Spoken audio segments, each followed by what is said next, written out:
吓死我了！他刚才一进来我就醒了，我还不敢动，我还在假装打呼噜。后来听见你进来了，我才放心的。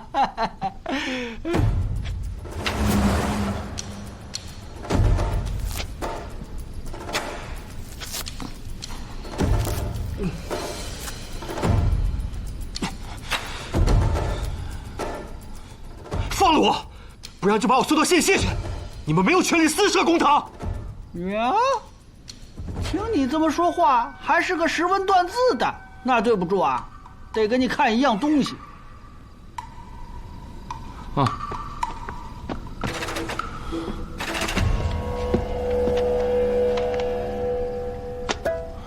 看见没有？一路上缉凶探案，这权利是御史给的。哎，大胆贼人，可是长安派来刺杀苏无名的，雇凶者何人？不如实招来，斩！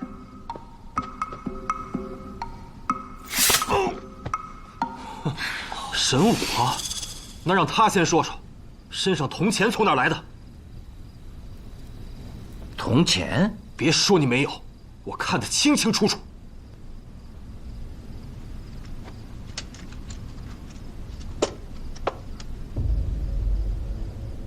你说的是这个？对，我阿兄被你们弄哪儿去了？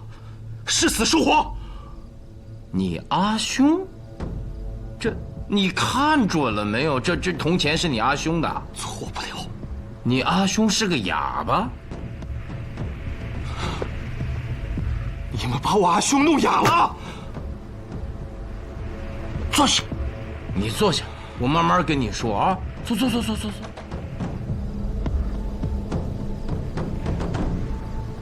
这个铜钱啊，是我们过杭州的时候，一个五官扭曲的哑奴生塞到我手里的。五官扭曲？我阿兄怎么会五官扭曲啊？所以呀，也许是你认错了，这是一枚普通的铜钱，并不稀有啊。不会，古钱虽多，可这钱上的红绳是我母亲临终前亲手给我们兄弟俩编的。不信你从我身上摸，有个一模一样的。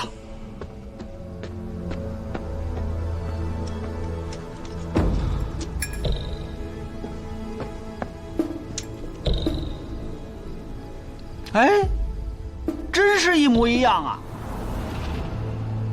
我问你，你兄长有什么体貌特征？他与我长得很像，只是眉心多了一颗痣。像？那真看不出来。不过那哑奴眉心确实有一颗痣。阿兄，你是如何哑了？又被人当成了奴隶。苏明啊，我记得你当时也很疑惑，那哑奴为何会拿着这个铜钱塞给你？我想起来了，当时正有人说我是狄公弟子。狄公弟子？狄仁杰早就死了，没听说过有弟子啊。放肆！你眼前坐的这两位，都是狄公弟子。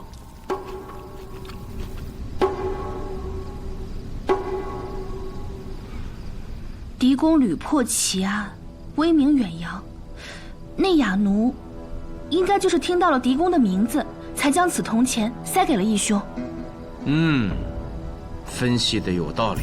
若那哑奴真是他阿兄，从他的行动和表情来判断，应是遭遇了什么意外。我也有此猜测，而且很明显，那个哑奴这里并不清醒。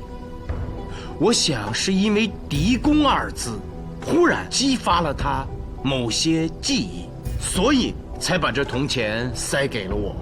阿兄，你到底被折磨成了什么样子？你阿兄叫什么？赵雷，雷电的雷。好，我一会儿就会给杭州司法参军马蒙写信，若那哑奴真是你阿兄，自会妥善安排。我凭什么信你？嘿，刚才给你看那个凭证，你没看清楚啊？实话跟你说吧，这位是新上任的云顶县县尉卢凌风。我还是不信。若是县尉，为何住客栈？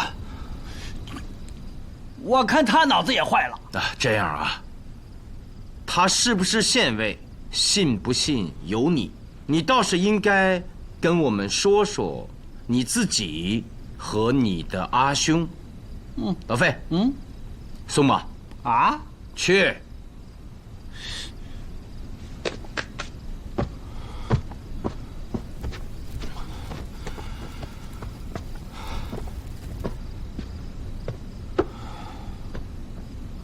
我叫赵宇，我与阿兄是双生子，生在一个雷雨之夜。先打雷后下雨，我兄弟故而得名。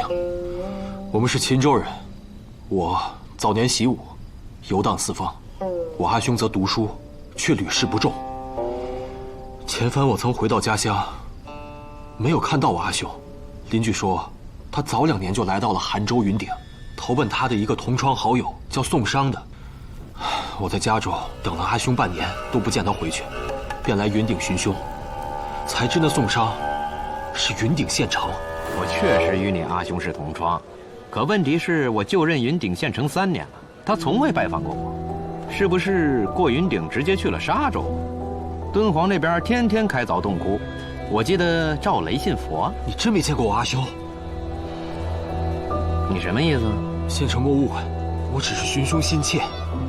阿兄明明说的是来找你啊。我还有公务在身，看在赵雷的面子上，就不轰你了。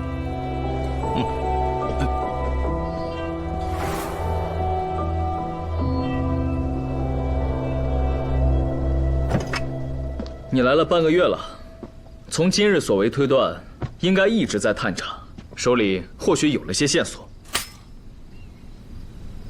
暂时没有。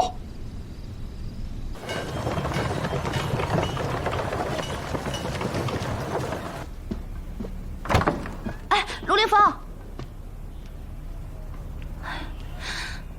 云顶不比局县，当时有义兄为司马，你算是背靠大树，而如今你只是个县尉，上面下面或许会有刁难，你一定要耐住性子，莫上来就发脾气。哎，我知道你嫌我唠叨，可我就是忍不住想要叮嘱你。放心吧，我是不会一个人去献血的，我会带上他的。苏明，快点儿！哎呀，我还以为没有我的事儿呢。哎，卢凌风，你干嘛非让我跟你去献谢报道啊？我得让他们知道有你这么个人。我一个无名之辈，白衣之身，他们知道不知道不重要。有义兄这个无名之辈陪着，我刚才的唠叨真是多余了。走吧。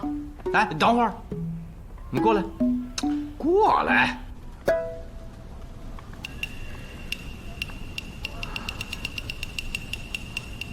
这是他花150钱买的，不错，我亲眼所见。从来没见过你这么大方。你我同门师兄弟，今日你上任云顶县尉，我这个当师兄的理应多少表示一下嘛。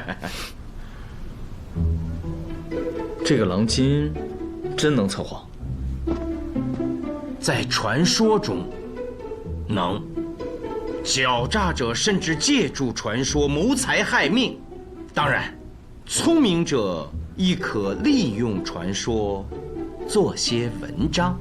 懂了，多谢。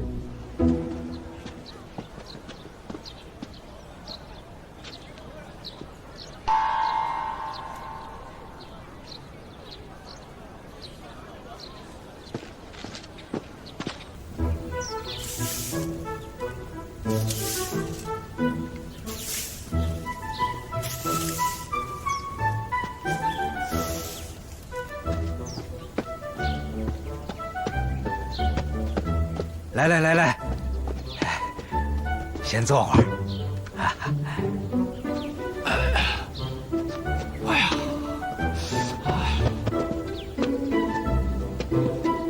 哎，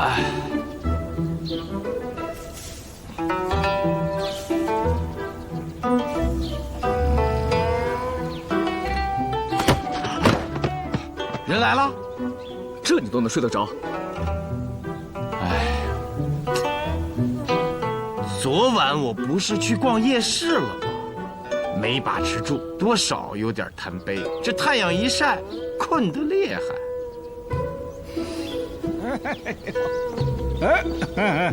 哎呀，抱歉，卢凌风，卢凌风，拜。请，里边说。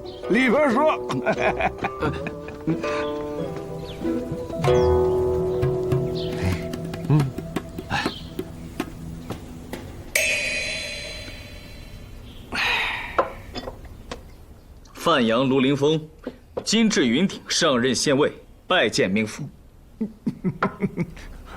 昨晚喝酒的时候，我在念叨，该来了，要不然就耽误朝廷规定的成期了。这是赤牒和告身。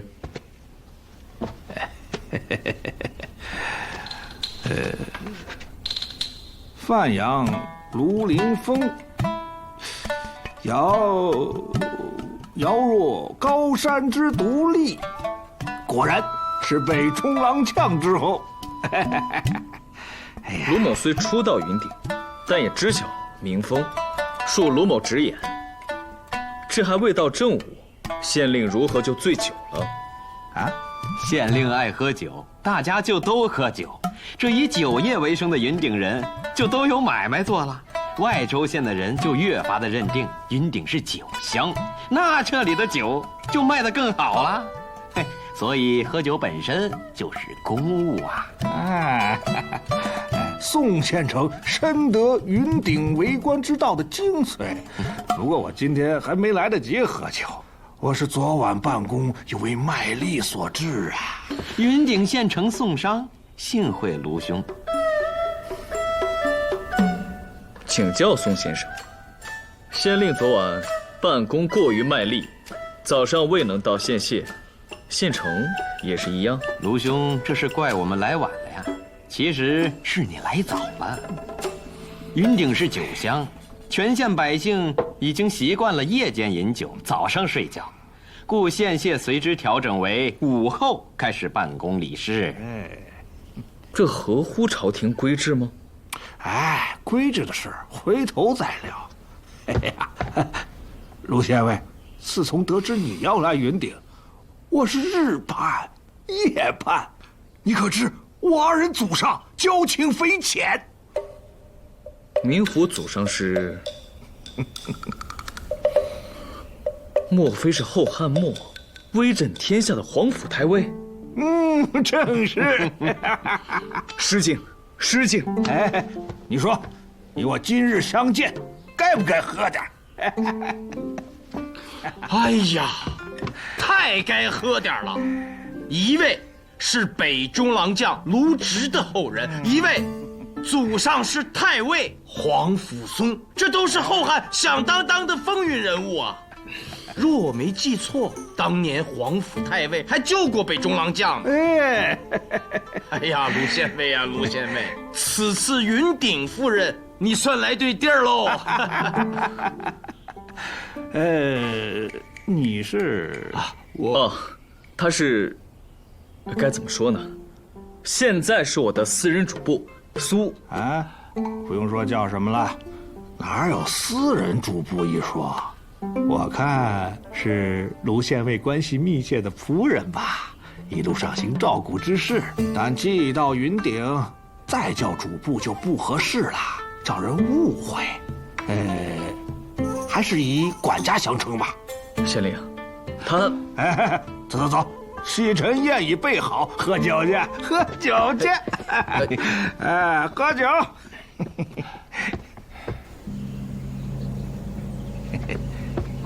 请。请。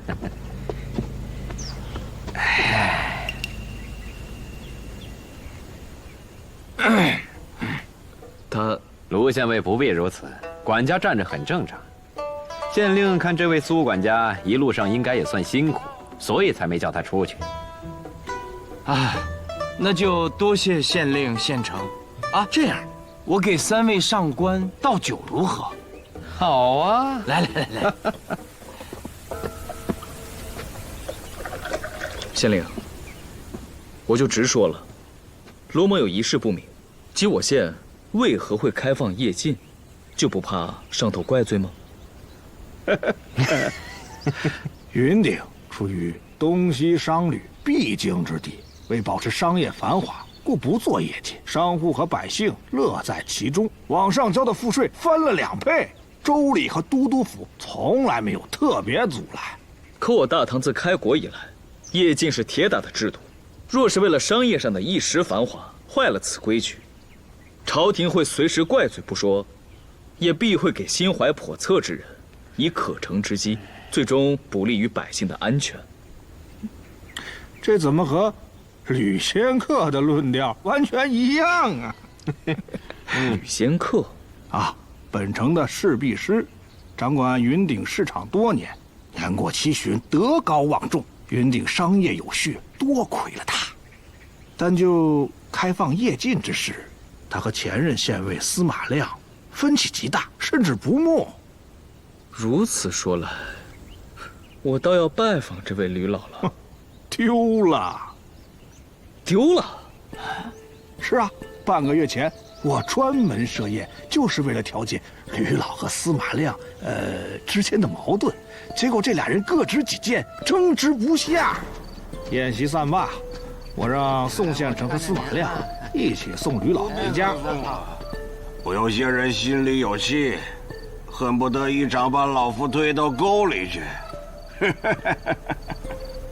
见解不同，但不妨碍尊老爱幼。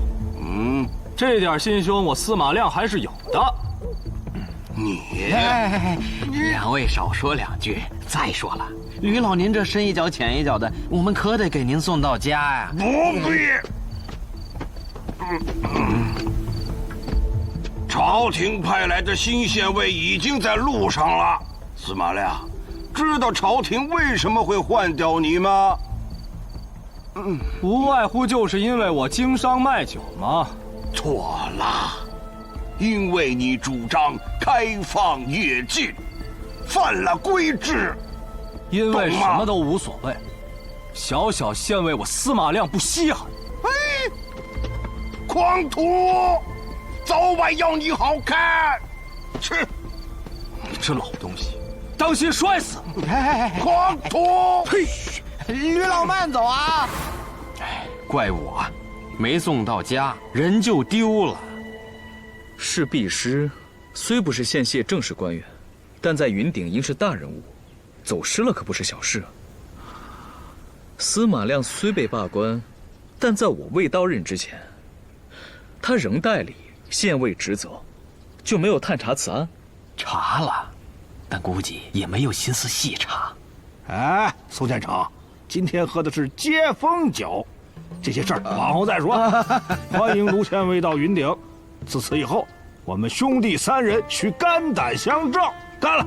欢迎卢县尉。来，我今日请索旗长喝酒，只为叙兄弟情谊。司马县尉，您这声旗长叫得我后背直起凉风啊！那我叫你什么？和以前一样，叫我小聋子。我叫你小聋子可以，可你不能再叫我县尉。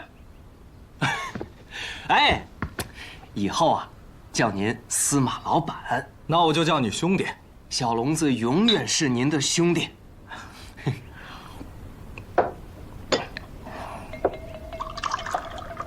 那件事儿哦，放心，县械中人自我以下，我挨个都找过了。姓卢的什么都别想知道。如此，多谢了。司马老板请客喝酒，便是给我小聋子最大的面子，怎么能让您说这个谢字呢？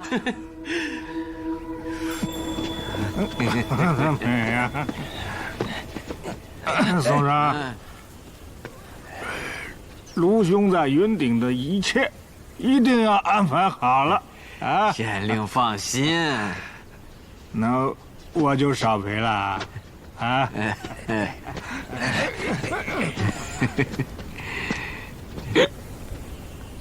卢县尉的寓所已安排好了，够你们主仆2人住了。此番来云顶，并非我和苏明2人，一共5人。5人，那正好啊！我准备的是吕老先前住的宅子，够大。这不合适吧？卢县尉有所不知，那宅子先前属于一名胡商，因其犯了罪，被充了公。先前吕老也是借住，如今吕老失踪了半个月，宅子空着，你们住不正合适吗？你先去看看，若不满意，再换。苏明啊，你先和宋县城看宅子，我当先入西厅理事。卢兄上任之初就要西厅理事，宋某佩服。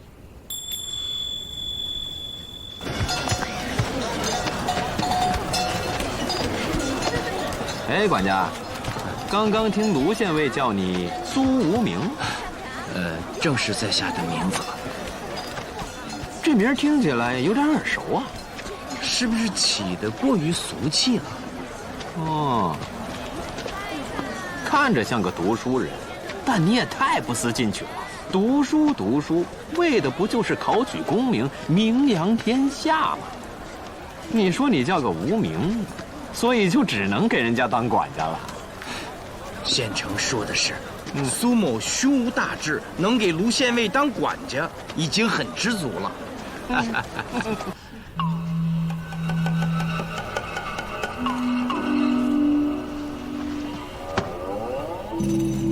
还有吗？回县尉，陈案卷宗都在这里。偌大之云顶，就这么几卷，而且都是些小偷小摸的案子。旗长何在？那索旗长还没来。这都什么时辰了？县尉息怒，他主要是不知道今日卢县尉新官上任。这说的是什么话？若我不上任，旗长便可不来吗？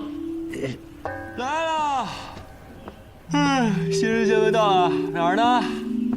啊，在这儿呢。云顶县县旗长索隆，见过县尉贵姓啊？范阳卢凌风。哦，范阳卢氏，从韩州到敦煌，包括云顶，只看重土著旧族。若是出身于本州的贾廖殷索石安6姓豪族，提也罢，外来姓不大管用。所以县尉在云顶就不必提范阳2字了。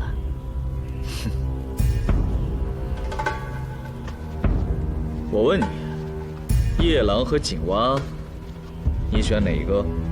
我选井。卢县尉，你这是往沟里带我呀？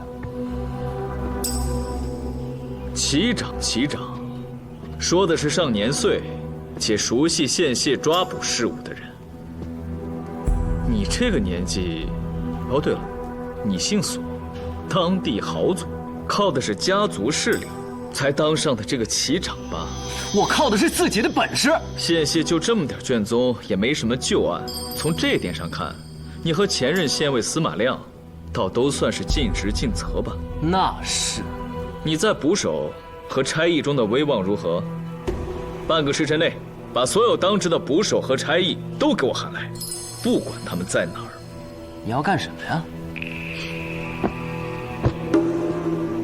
前任县尉下令时，你会问这么一句吗？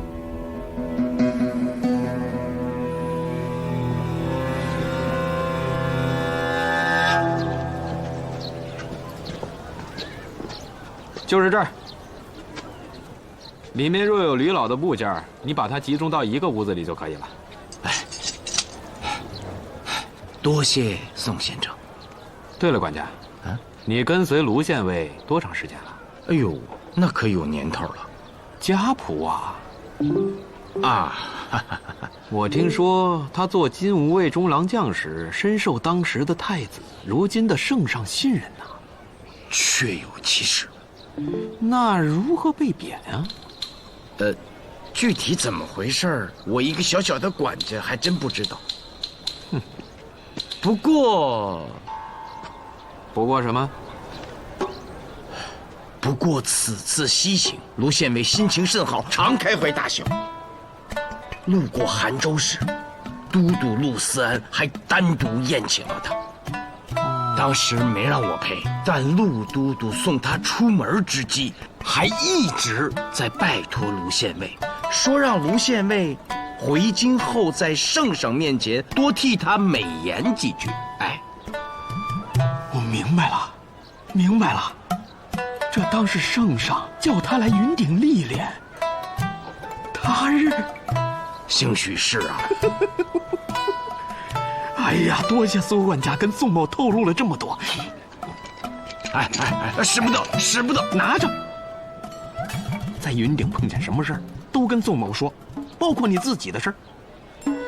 宋某还兼着本县的势力，你要是想做个小买卖什么的，都好说啊，好说。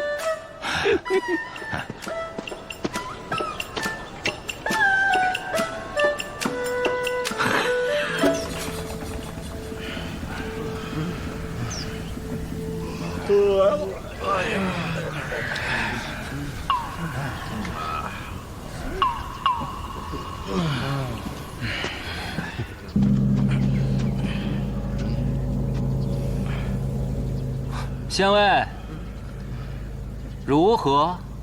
不到半个时辰，人都找齐了。索旗长，你有两下子，都各司其职吧。什么？姓卢的，你成心溜我？什么意思啊？这么半天，溜啥能玩啊？怎么，本县尉没这个权利吗？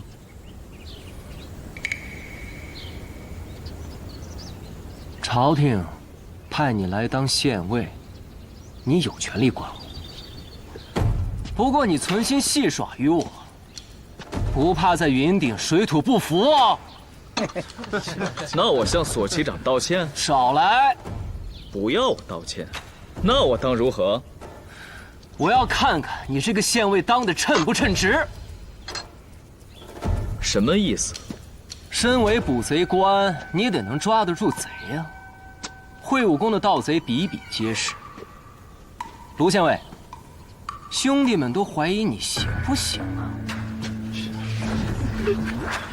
你们都怀疑，可这行不行的，不是我自己说吧？那就让我索隆替兄弟们探探底。索旗长，这可不行！你别去。索旗长非要如此，那就来吧。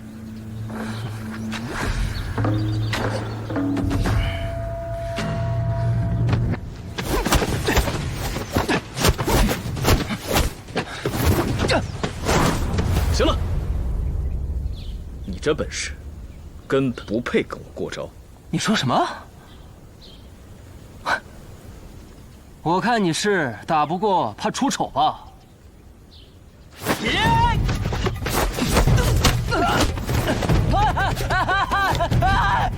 卢县尉，饶命啊！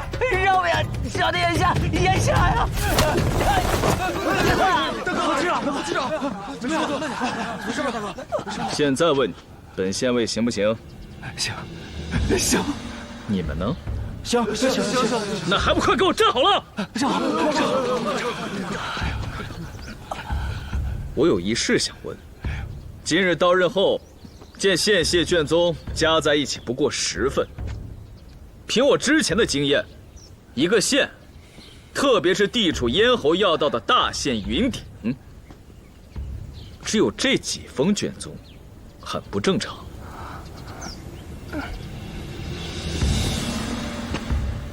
我问你们，县谢所存的卷宗，真的就只有这些吗？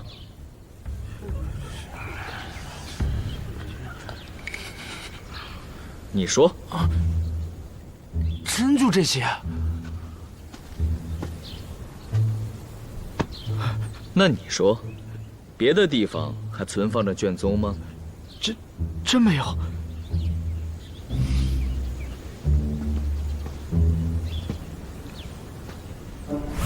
没有，没。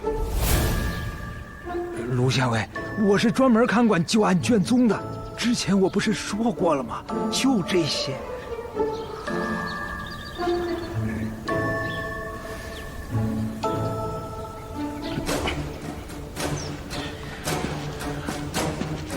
索隆，看来你不仅有两下子，在本县系之内，你还挺有威信的。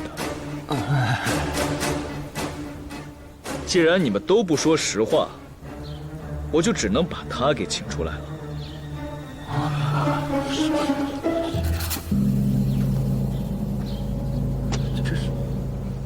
这个东西叫狼筋，狼一般寿命15年左右，但若得到20年春秋的老狼取其腿筋，那便是宝物。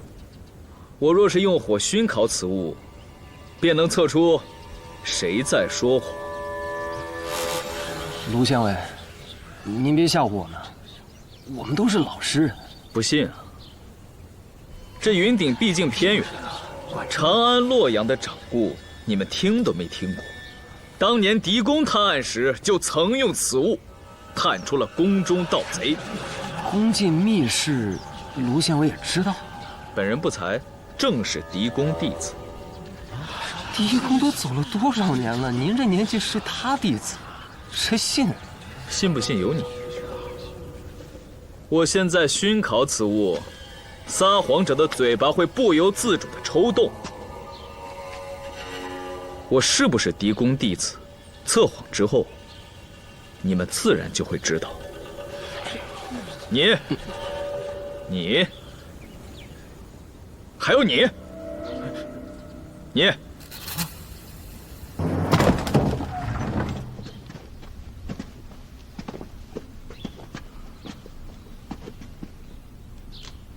被焚烧的卷宗，之前都放在哪儿？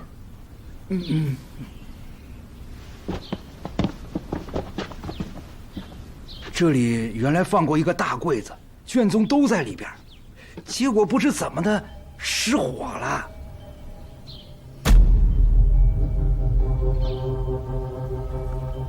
柜子现在何处？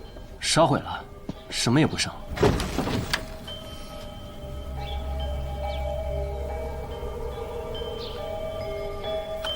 里面有多少份卷宗？110份吧。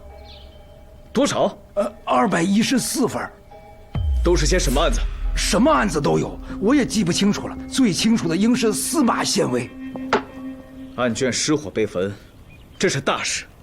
我想问，司马亮受到何等惩处？并没有惩处。岂有此理！卢县尉别急，我记得当时县令是这么说的。我可没说不惩处，是念你多年的功苦不予追究而已。就这么一句话了事？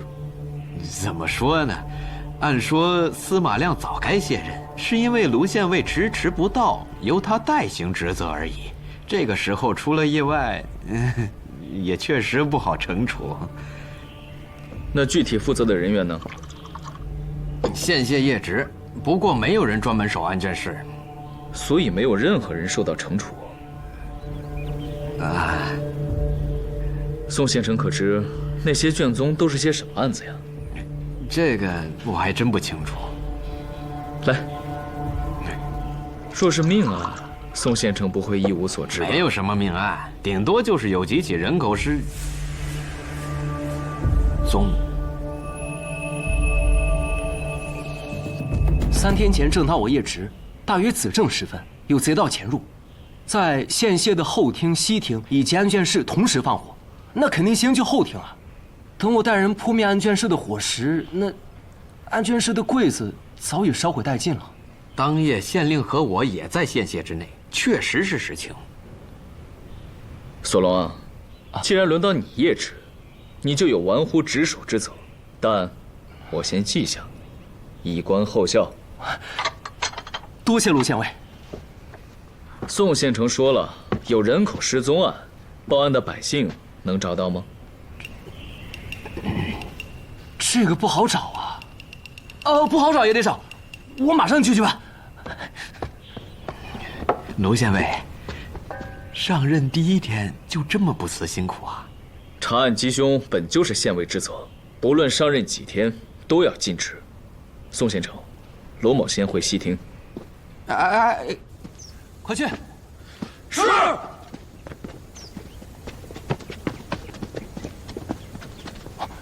卢县尉，已经命他们去找报案的百姓了。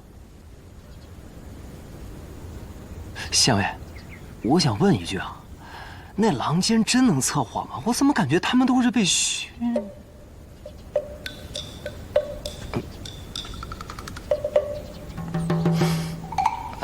县尉，禀县尉，有百姓报案。县尉，快帮我找找啊！别急，慢慢说。清溪失踪了。清溪是谁？清溪是我的邻居。你又是何人？我姓王，名丘，王勃的王，泥鳅的丘。清溪没有家人吗？为何邻居前来报案？他有个男人叫宝康，之所以自己来不了，是因为摔断了腿。走，头前带路。这边。卢县尉，我是看出来了，您是真有手段之人。像您这样的县尉，所能打心眼里佩服。从今往后，我都一心追随。无需追随我，心在公谢就好。记着了。到了，这就是宝康家。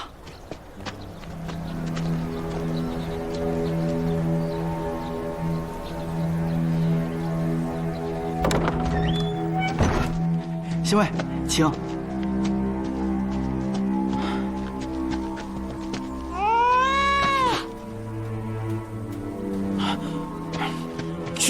去！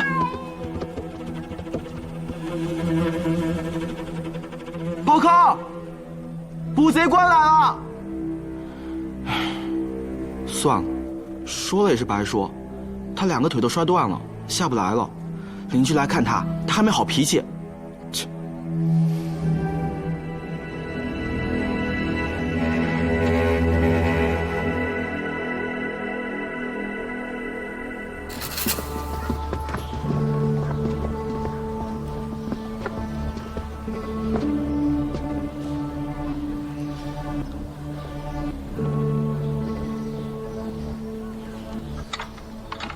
新任县尉卢林峰。县尉是来帮我寻娘子的吗？说说，到底怎么回事吧。我以采药为生，2个月前进山时，不小心从崖上摔下，断了双腿。昨天傍晚，清溪把晚饭送上楼，就去书铺还书。可这一去就再也没回来。租书的铺子在何处？如玉书铺，就在夜市里头。夜市？清溪是在入夜后失踪的。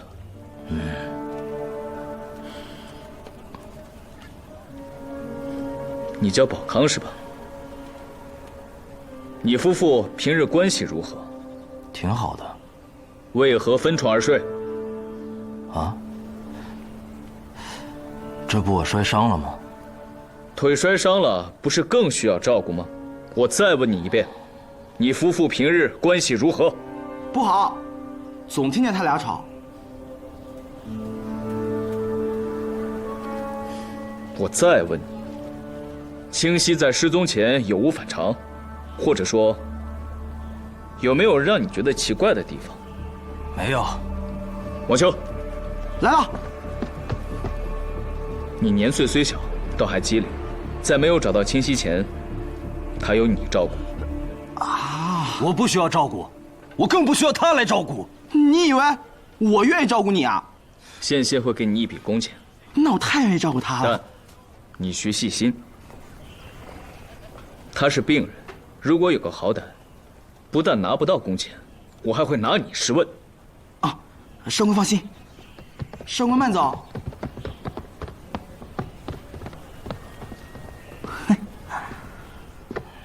宝康，上官说的，你都听见了。现在，你归我管。是让你照顾我，还不都一样？你要对我言听计从，别像这清溪姐那样想骂就骂，不然我就揍你！你小人得志。我是清溪姐嘴里的小屁孩，但我不是小人。把清溪姐丢了，就是因为你。你对她好点，她丢不了。我先揍你一顿，替清溪姐解解恨。哎！打死小崽子！打干什么？哎呦，欺负清溪姐！哎，打死！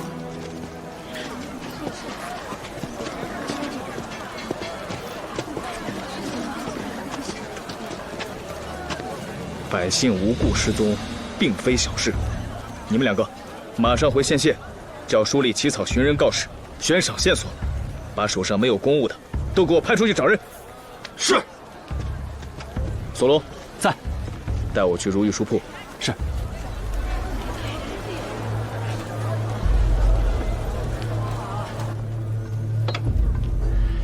那个叫清溪的女子，昨晚确实来还书了。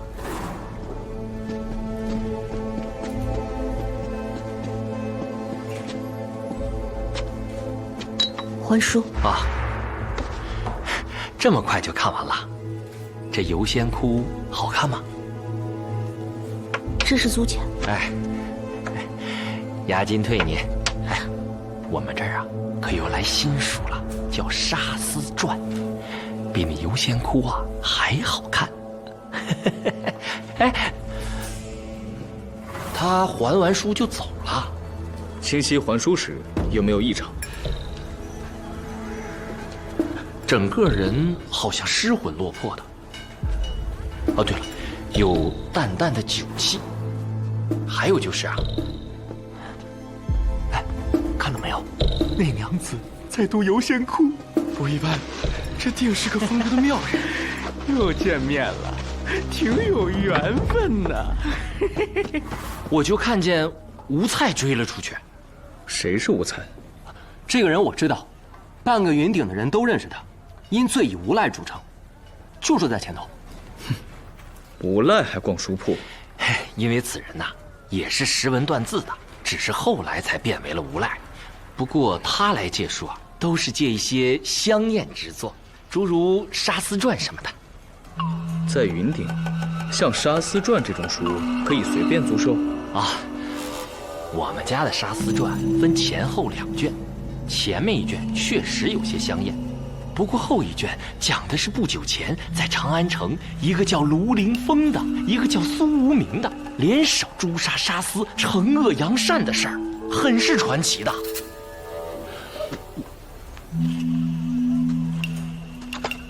如此说来，这书倒还可以。嘿，不过很多人呐，尤其像是吴菜这种的，都只借前1卷。走。哎，吴菜，卢县尉，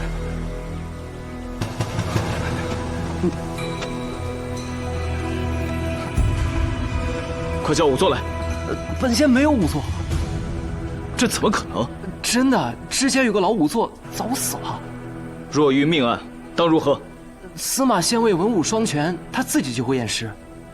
哎，卢县尉，您不会验尸吗？哦，我孤陋寡闻啊，我以为所有县尉都会验尸呢。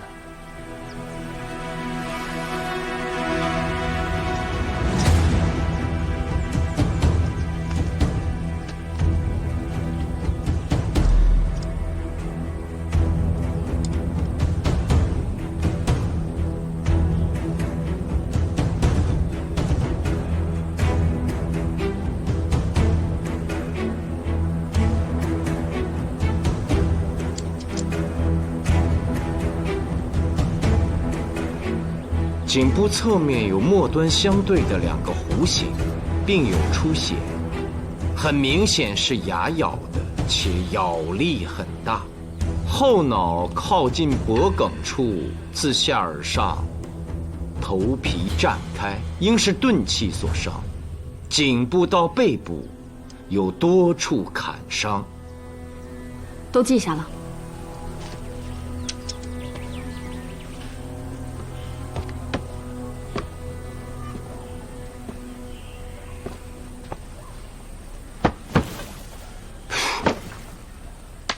这屋里四处都是土，看来主人很邋遢呀。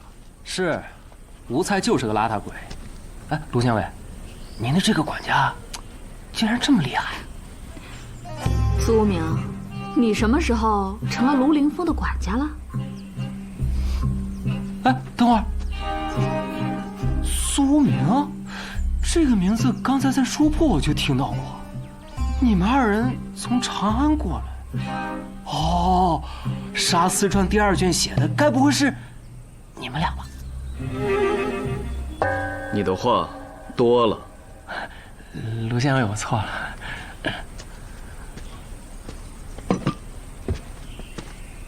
他的咬伤，应该是清溪所咬的吧？若是清溪所为，他应该是为了自救。我刚已仔细检查过，这宅子里并没有发现凶器。清溪出门是为了还书，随身携带刀的可能性很小。你的意思是，凶手另有其人？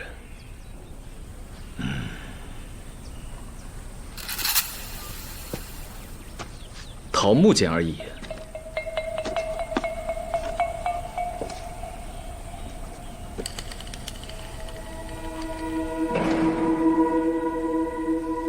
你看，褐色的布丝。索旗长在，去里屋看看他有没有褐色的衣服。好。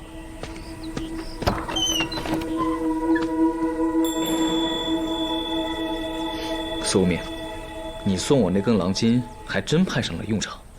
原本吊儿郎当的捕手，还有不服气的索旗长，现在都有了该有的样子。不是狼筋有多好，是你用的妙。吴才的衣服我都翻了，没有褐色的。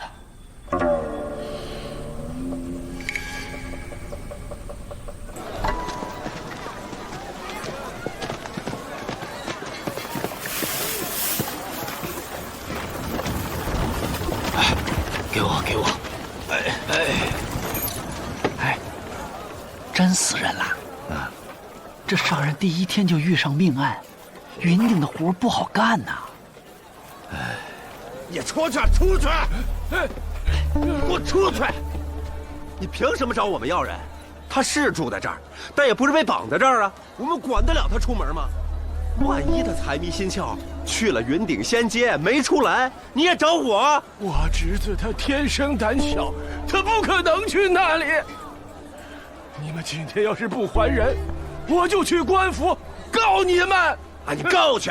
无凭无据来客栈捣乱，我还告你呢！你。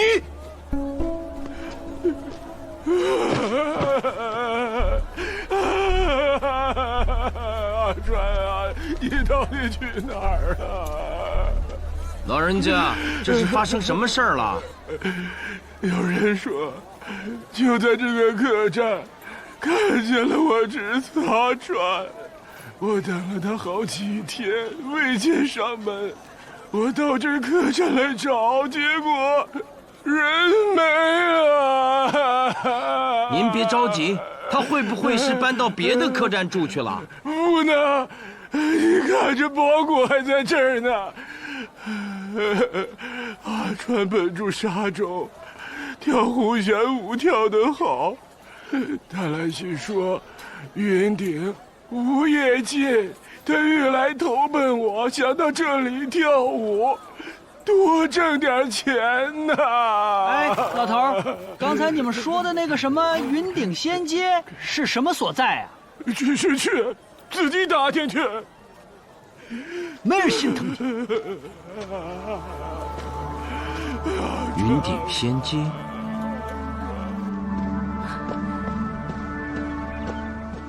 卢县尉，有事儿啊？带我去司马亮家。卢县尉想做什么？新任拜见前任李树也，头前带路。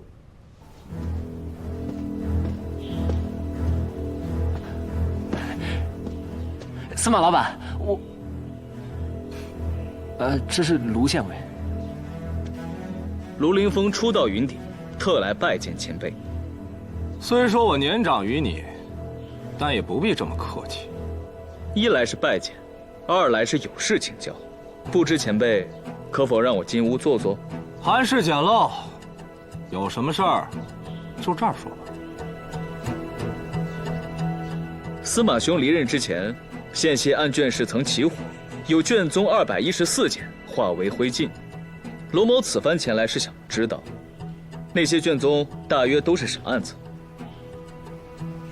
什么案子都有，打架斗殴、入室盗窃、拦路抢劫、冒名诈骗，还有零星的谋杀、人口失踪。人口失踪案有多少？一半吧。多少？一半。你很意外吗？云顶这种地方，东来西往的，哪个商队带走几个人都很正常。虽说有人报案，也不一定是真失踪。那司马县尉认为，这么多案子，是不是开放夜禁造成的？云顶不夜禁，是我提出并推行的。怎么？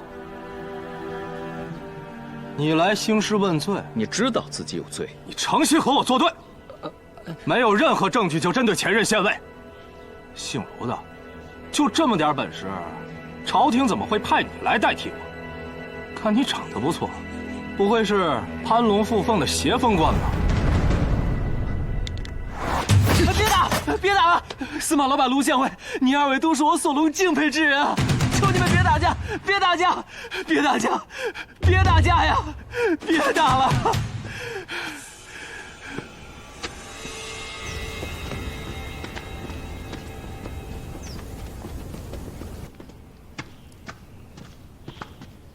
哎，苏明，说好一起干活的，你顶个管家之名，却在这儿偷懒儿。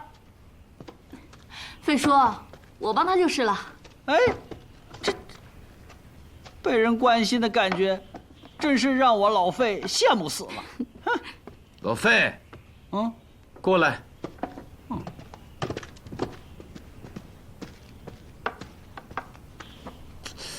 你看看这是什么模型啊？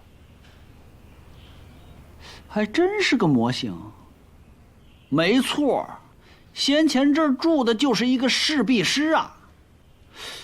莫非这就是云顶市的模型？不可能，云顶昨天我和樱桃去逛过了，建在一处平地，这明显是依山势而建的嘛。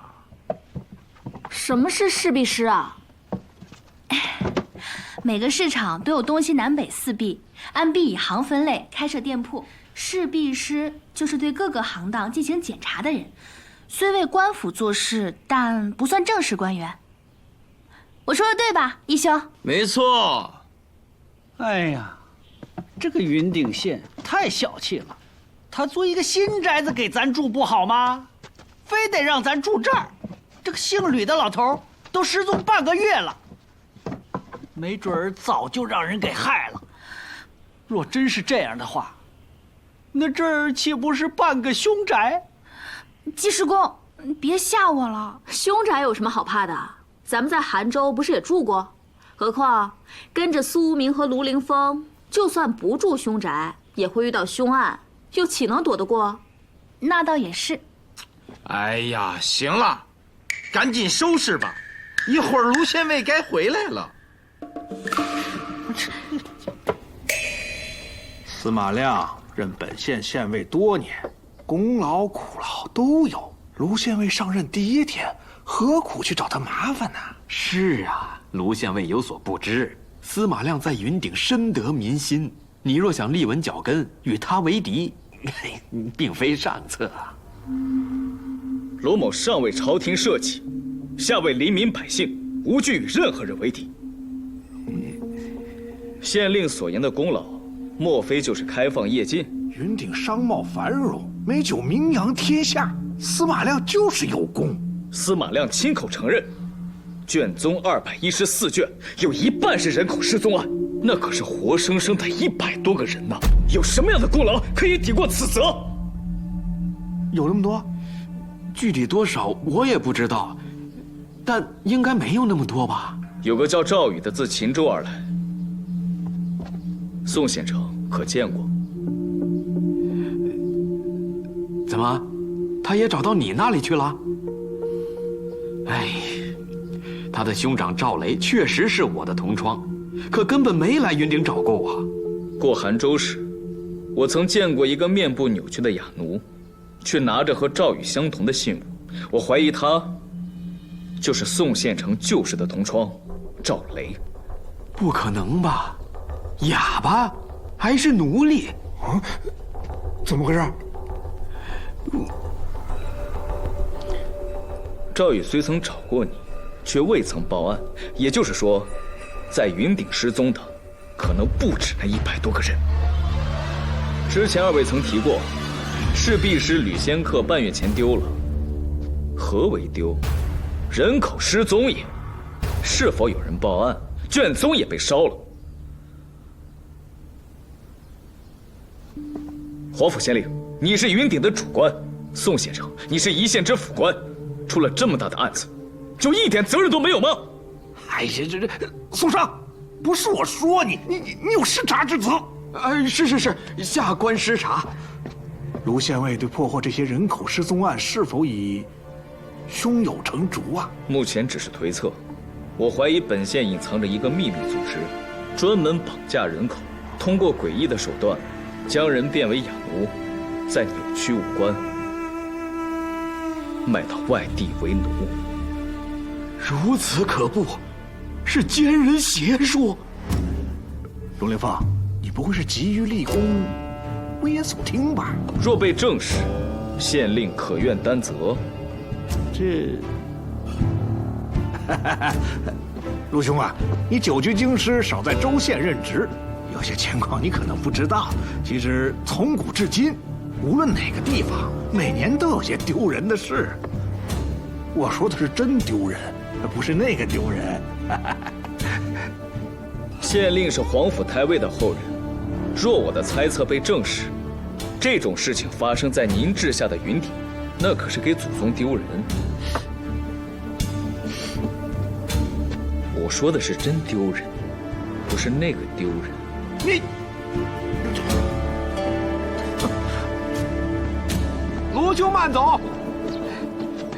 宋县城，我就一句话，卢兄义正言辞，落地有声，不愧是当今天子最信任的人呐。宋某佩服。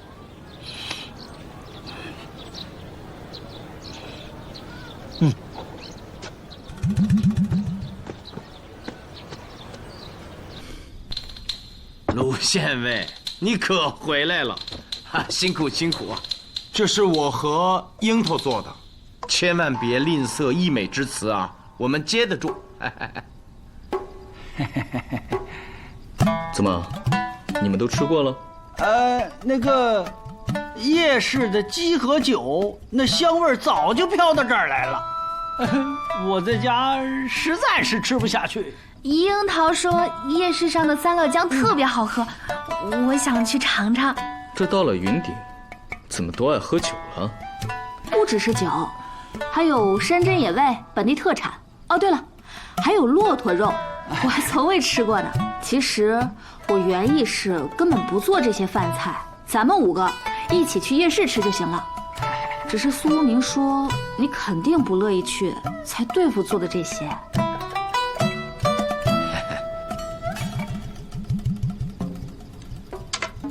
都去夜市吃，我们还有钱吗？盘缠花的差不多了吧？离领下个月月俸还尚远，接下来的日子吃什么？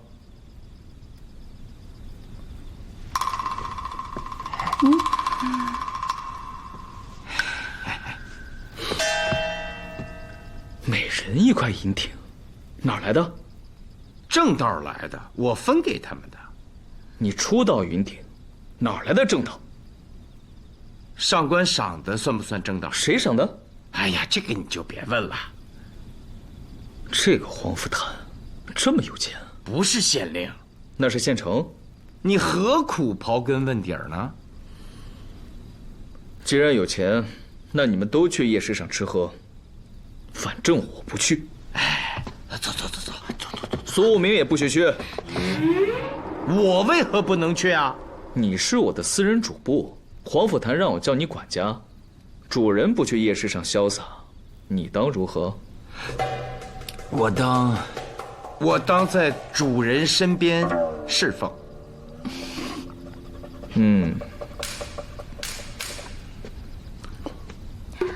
那我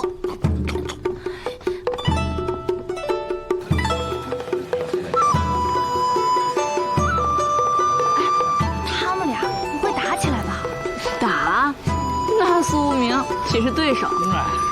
那卢凌风表面上傲气，其实在心里，他对苏无名很是尊敬，尤其是代师传艺啊，两个人的关系亦师亦友。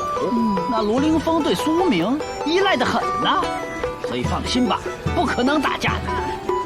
哎，酒来了，来几位，慢用啊。来，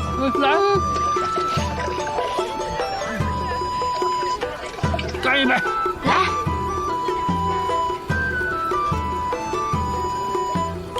真好喝，比云顶红更甜一些。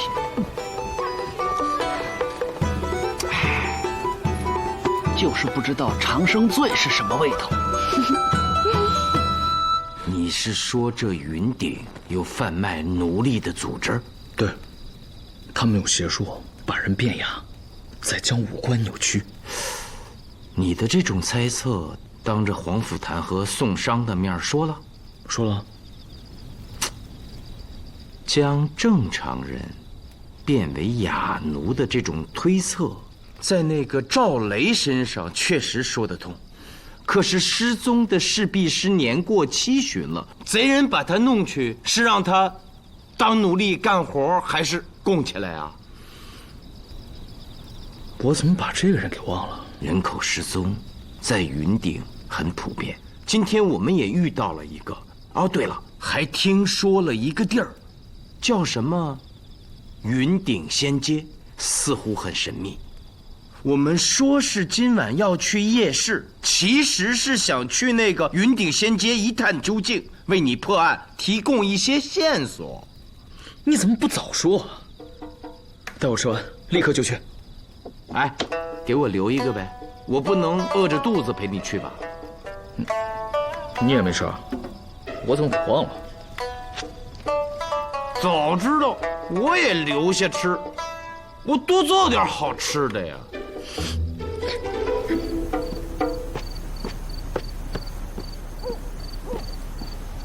卢县尉、苏先生，啊，二位是要出去逛吗？那就明天到县县再说。可是案子有了线索。啊，方才有一女子来到县县，说是失踪了那个清溪的邻居。人在何处？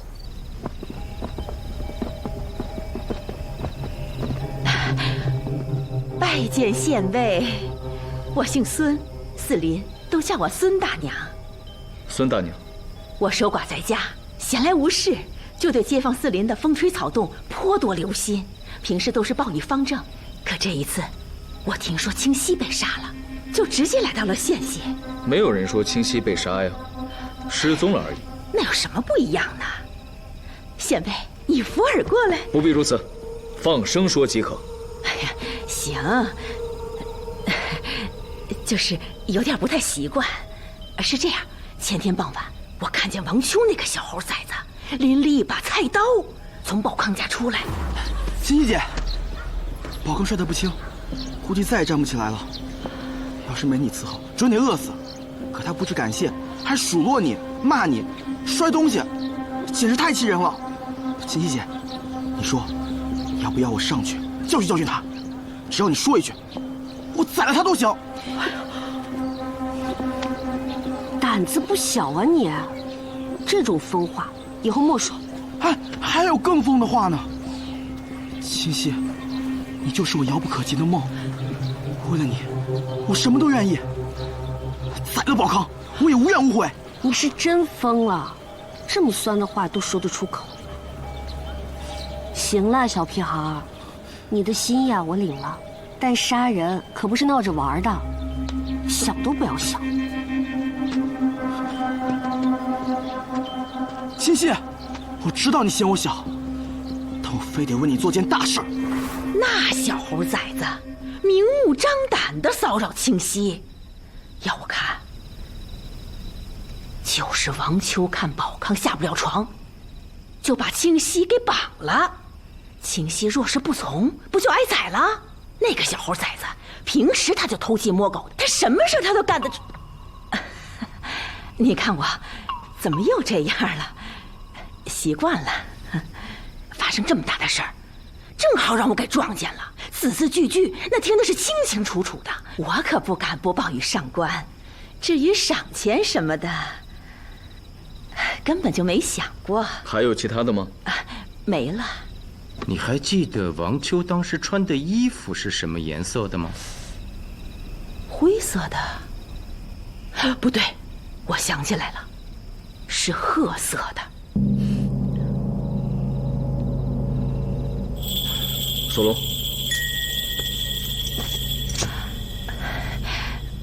我可不是为了赏钱啊，谢谢了。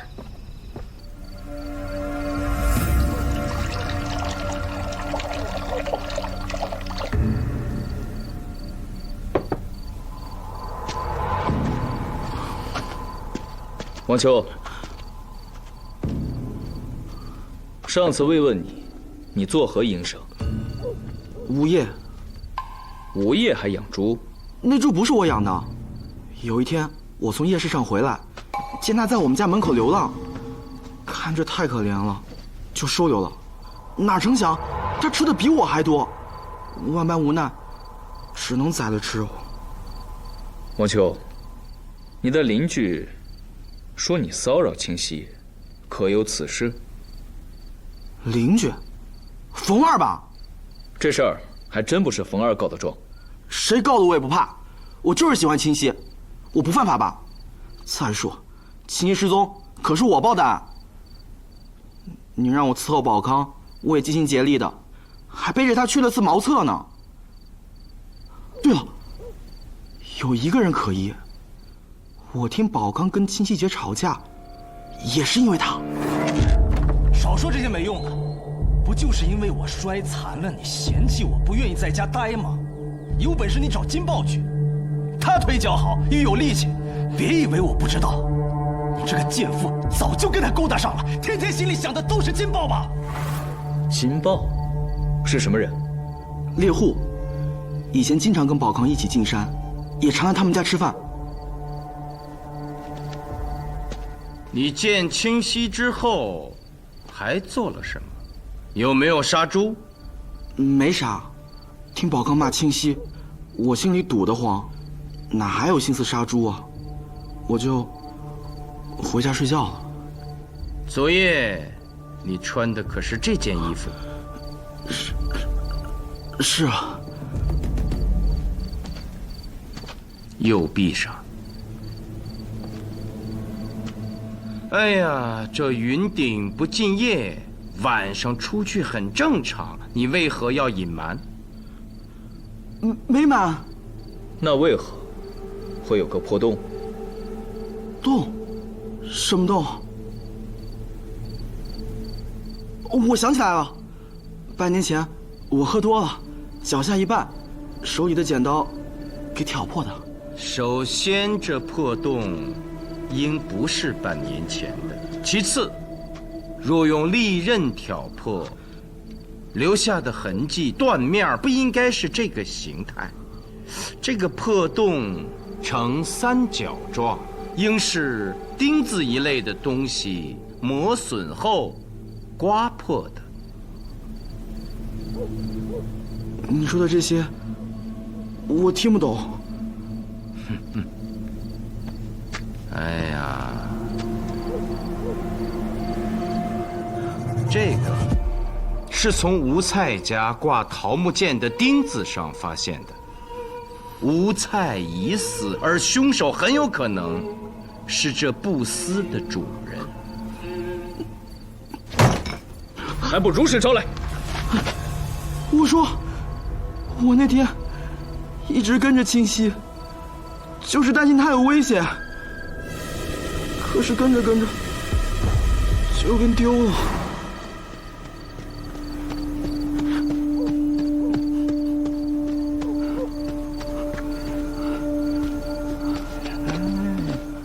王秋，你怎么在这儿？啊，没事儿，溜达。不说实话，哪家能发财？哎，也算我一份。说什么呢？我王秋是那种人吗？那以前跟我一起的那人是谁呀？以前的事少提，我改邪归正了。改邪归正？那可得庆祝！我昨天刚发了一笔横财，走，请你喝酒去。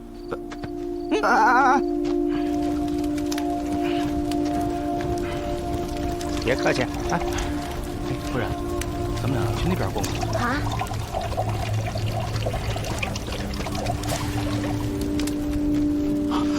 哎，别走啊，再喝一杯。哎，不了，我喝不下了，不行，下次啊。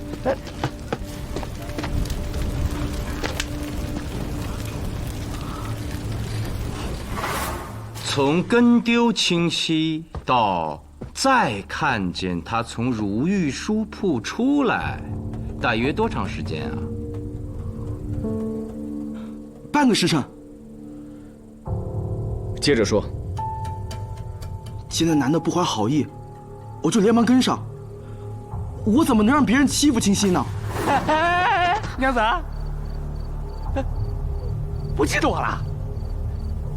在飞仙美参店，咱俩不是见过？你要干什么？哎，又见面了，是不是特有缘？既然爱看游仙窟，那就来我家看。无赖！哎，你怎么知道我小名啊？来吧，小娘子！混蛋！我混蛋，我就是混蛋！走开！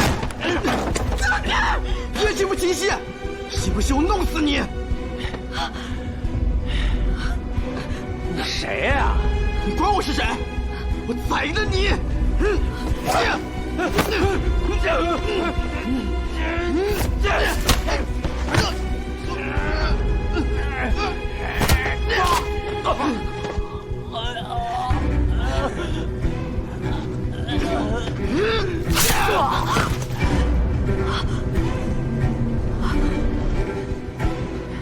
王秋，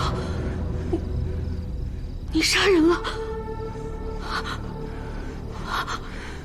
我杀了那家伙之后，就叫清溪先走了。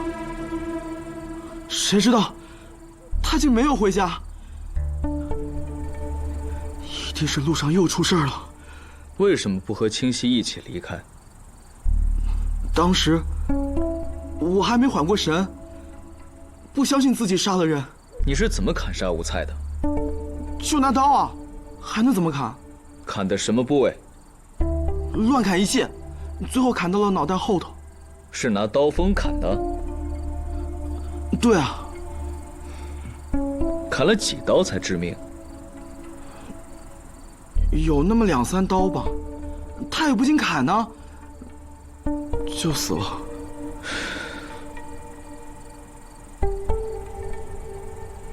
你为何还要撒谎？我没有，我都承认我杀人了，怎么还说我撒谎啊？你可知道他是谁？他是当今验尸第一高手，竖起你的耳朵，好好听着。颈部侧面有末端相对的2个弧形，并有出血，很明显是牙咬的，且咬力很大。后脑靠近脖梗处，自下而上，头皮绽开，应是钝器所伤。颈部到背部有多处砍伤。如你所述，脖梗的咬痕应是清溪反抗时留下的，而吴菜从后脑到脖子之间，乍看一片刀伤，而实际上是分为2个部分。临近脖梗的后脑处，自下而上有一道皮开肉绽的伤痕，非利刃所致。你用刀锋砍不出来这样的伤痕。你仍在撒谎，很不明智。这位卢县尉，那可是大名鼎鼎，长安、洛阳的江洋大盗都怕他。他出任云鼎，正是树危之际，你这个时候你惹恼的，你想过后果吗？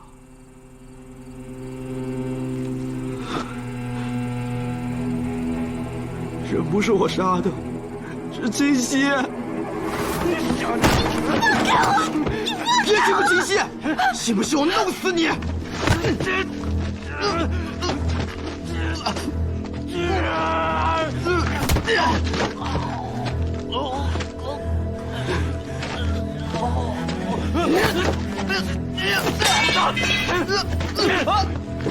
我证你，我证，弄死你，臭小子！杀了你！我！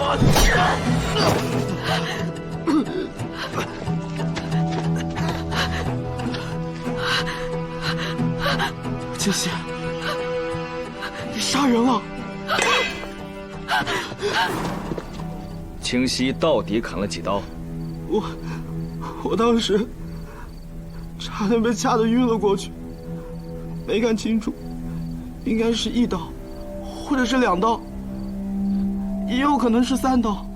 被掐着脖子容易窒息，看不清楚也可以理解。那我换个问法，那清溪是否在吴菜的脖子上乱砍一气？那倒没有。你确定？不确定。清溪姐，我对不起你。我本来是想替你顶着死罪的，可是这件大事我没干成。行了，别哭了。刀在何处啊？这掉地上了吗？你没拿走？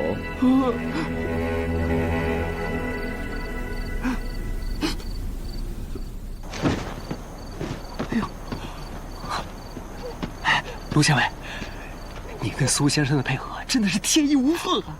苏龙，手下先别拍马屁了，我们带上王秋，把昨夜他跟踪清溪的路，一直到吴蔡家，都再走一遍，然后看看他还有没有撒谎。好的。你想带着王秋重走昨夜的路？被你猜中了。那书铺的掌柜说，清溪还书时很是匆匆，王秋跟丢的那半个时辰，到底去干了什么？也许跟本案无关，但我还是想查清楚。你要不要一起？从王秋的口供看，清溪有畏罪潜逃的可能，所以我想去宝康家看一看。宝康，宝康在否？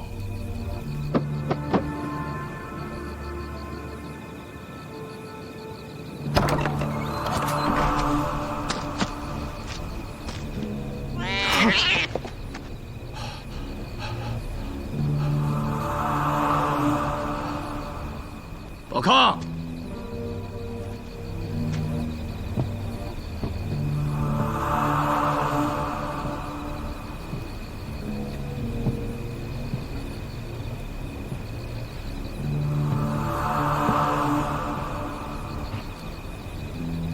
我在楼下喊你，你为何不作答？有什么好答？我是新任云顶县尉卢凌风的手下，深夜来访是有些话要问你。有什么好问的？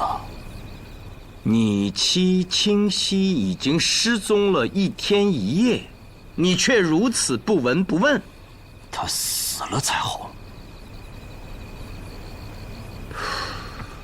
听卢县尉说，你与清溪分床而睡，可你并不承认夫妻失和。怎么？莫非有难言之隐？关你何事啊？要说你也确实不幸，原来还可以登山采药，如今就只能瘫在床上了。你就说，你们什么时候帮我找到清溪吧？你刚才不是还咒他死呢吗？我说的是气话。哦，那我问你，清溪在失踪之前可有什么异常？没有。你腿摔折之后，他照顾你，可有怨言？你问这些干什么？失踪分2种，一种是被动失踪，一种是主动失踪。如今案情不明，不能把主动失踪排斥在可能之外。你是说，清溪不愿意走啊？跑了？就凭你刚才说话那么刻薄，有这种可能。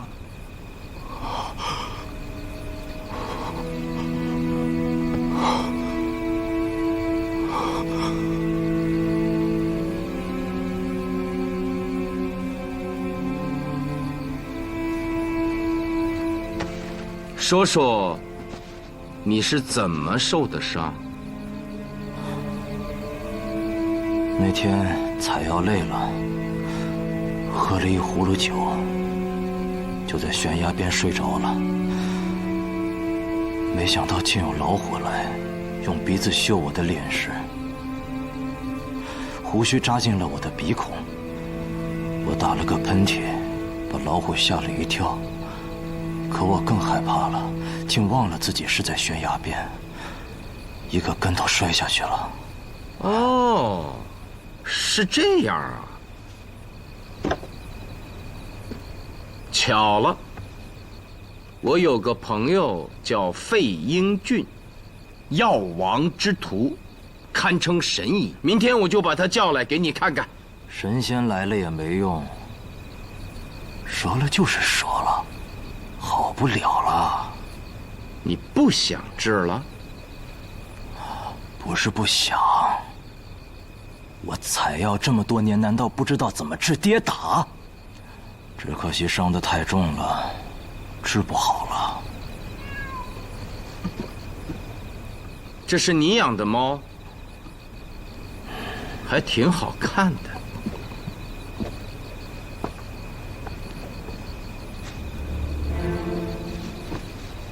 你别吓着我的猫。他心中无鬼，并不怕我。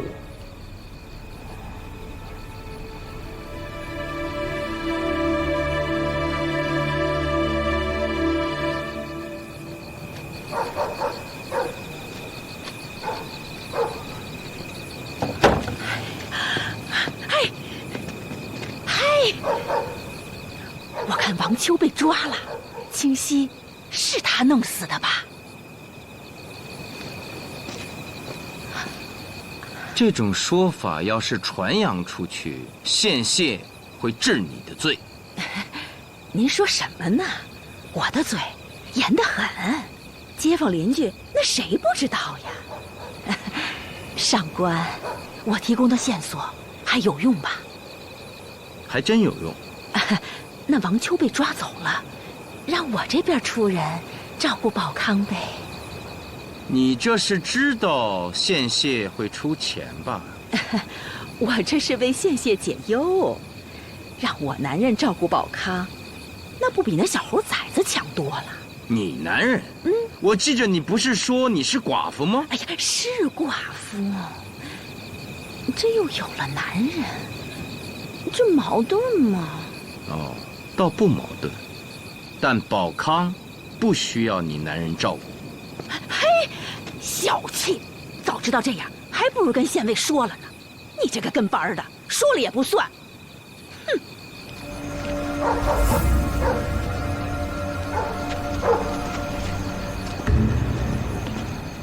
就在这儿，我把秦艺姐给跟丢了。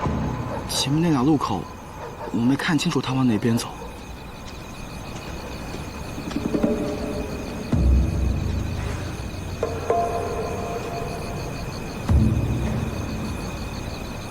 坐下。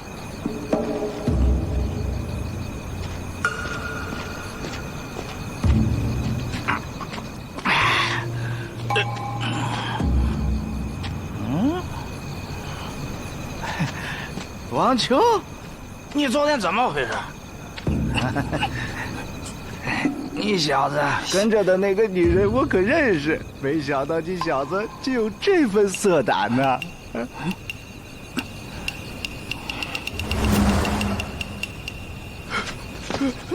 什么人？站住！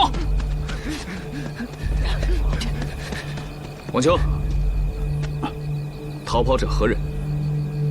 昨夜一起喝酒的黄佑。上官，我是好人，什么坏事都没干过。等下，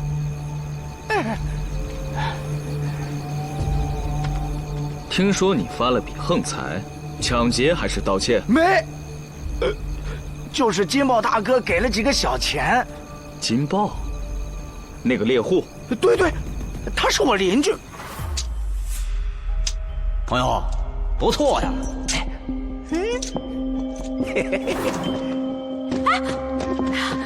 青溪，怎么了？金豹，宝康拿他当朋友，他却对宝康的娘子用出这种手段，这个畜生！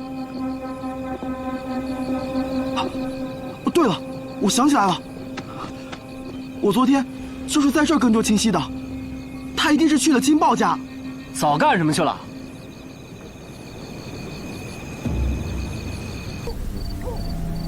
清溪失踪了。他昨晚来过你家？没有。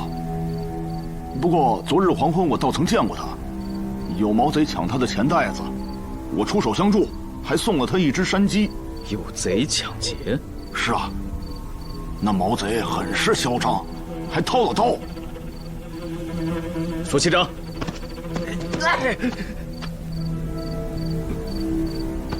是这个毛贼吗？这，押下去。我是叫黄佑假扮的毛贼，那都是因为我跟宝康他闹了不愉快，然后好久没见清溪了，又没有由头，不好意思直接送机。他昨夜明明来过你家，为何隐瞒？他没来。不说实话，还想让我叫第二个证人来吗？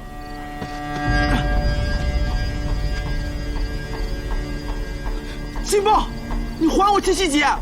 昨夜清溪离家，王秋一直跟在后面，亲眼看着清溪进了你家，你刻意隐瞒，莫非是你对清溪下了毒手？我没有，我没有。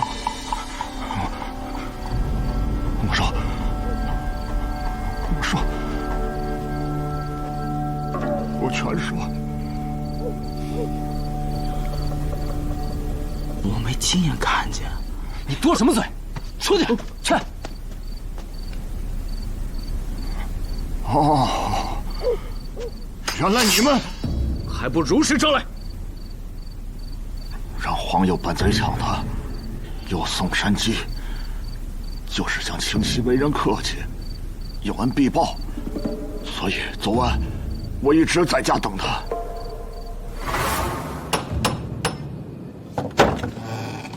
清溪，快进来，来坐，呀坐。山鸡可炖了，香不香？啊？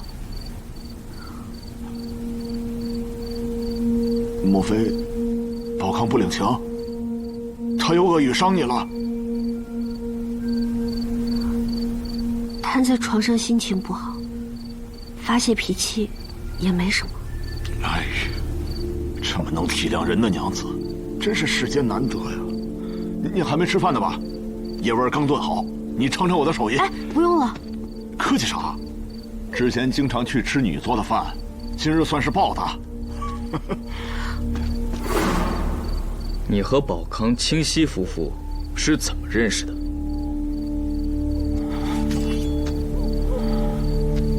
？3年前，我追逐一只野兔的时候，不小心从山坡上滑了下来，扭了脚。幸好被当时在附近采药的宝康发现，他为我医治，救我下山。伤好以后，我们就经常相约一起进山。他采药，我打猎。那段日子，宝康总喊我去他家吃饭。清溪的菜做得很好吃，人更是热情。金豹大哥，您一来宝康就高兴，否则天天在家摆弄那些药草，跟我都不说一句话。来，我宝康兄他是探究药理，沉浸其中嘛，得一方天地。哎，将来必大有作为啊！采回药来卖医馆便好，自己探究有何用？我怕他越沉浸越成闷葫芦了。哪像金豹大哥，每日飞驰在山间，天高地远，性格也这般豁达好手，多好！来，我敬你一杯。哎，来，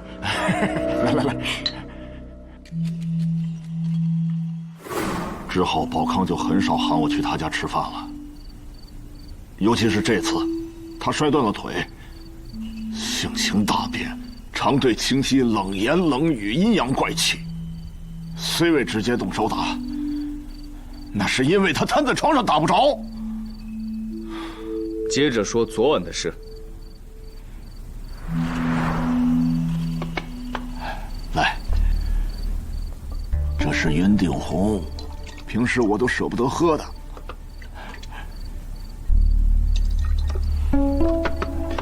来，我可是不常来你家，之前也都是与他一起。是啊，今日我来了，你就只请我吃野味儿，还是我没有喝过云顶红？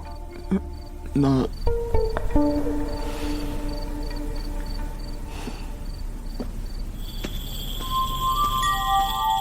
你这是干什么？金豹，我不信你只会打猎。等等，把衣服穿好。我与宝康是挚友，你这样做，拿我当什么人了？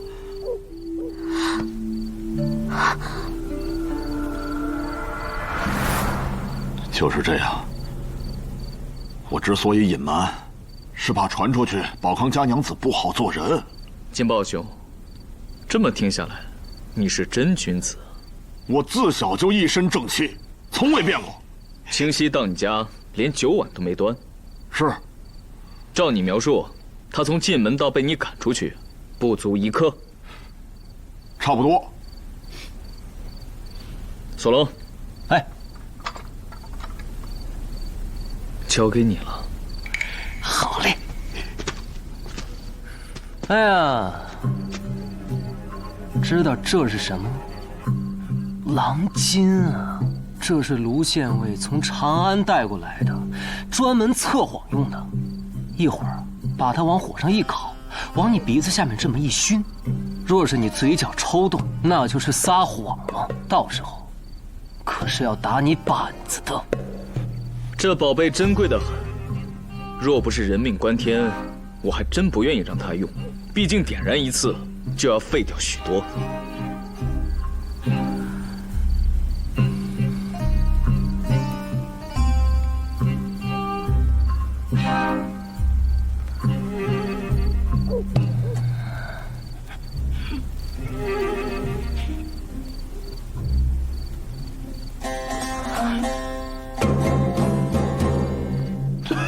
陆县尉，他抽了！敢在新上任县尉面前撒谎！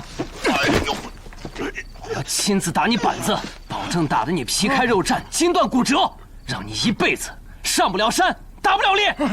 上官饶命啊！上官饶命啊！我没杀清溪，我没杀清溪啊！没杀？那你对他做了什么？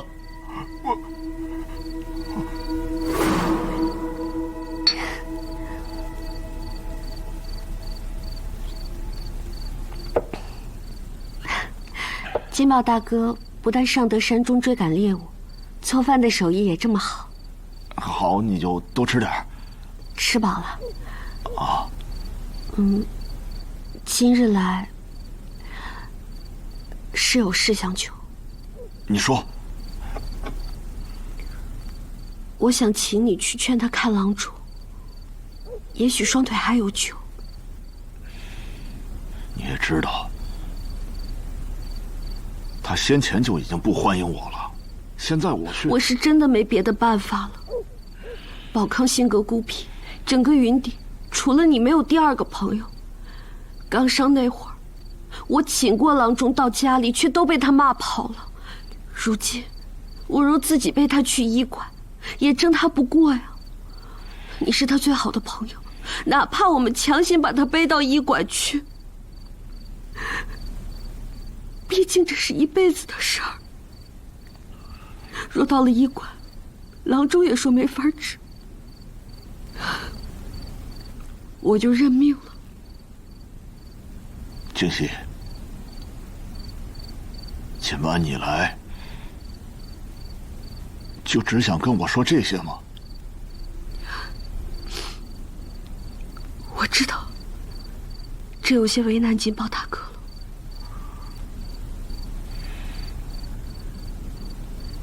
若是宝康以后真站不起来了，你也打算伺候他一辈子？嗯。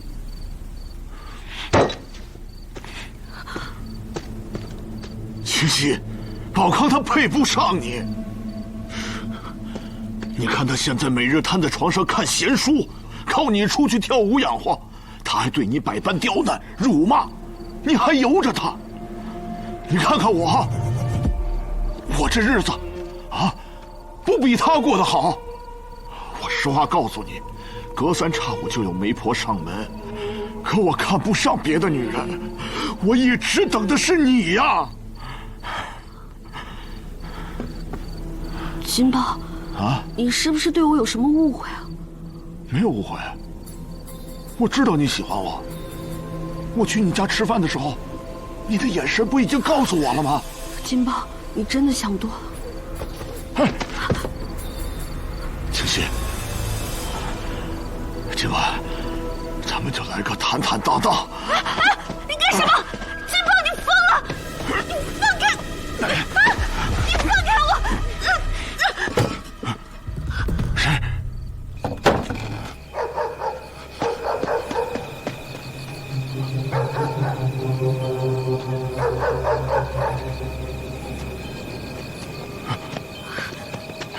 清溪，先别走，清溪，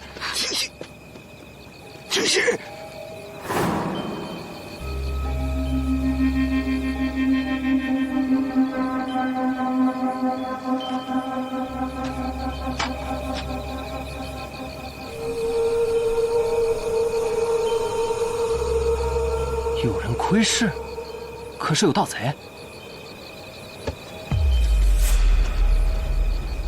这次应该没有撒谎。书铺掌柜说了，清溪身上略有酒气，而且既吃了饭，也符合王秋说的半个时辰。那我们现在该怎么办啊？先把人带回县县，将他们的口供记录在案，画押。是。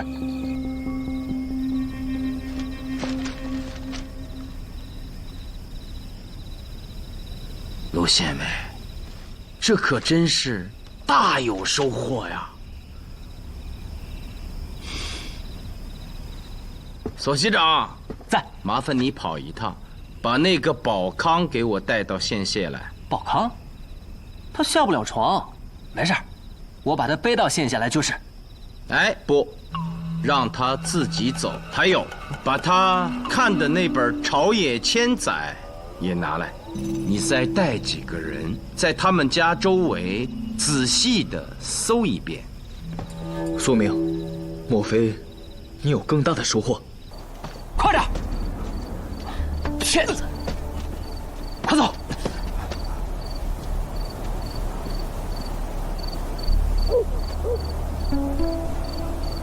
宝康，难怪你不请郎中。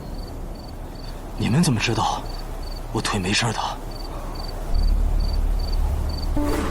你很喜欢你家的猫，每天都按时给它做吃的。我去之时，那食物还是热的。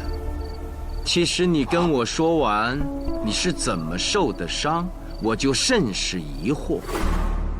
那天采药累了，喝了一葫芦酒，就在悬崖边睡着了。没想到竟有老虎来，用鼻子嗅我的脸时，胡须扎进了我的鼻孔。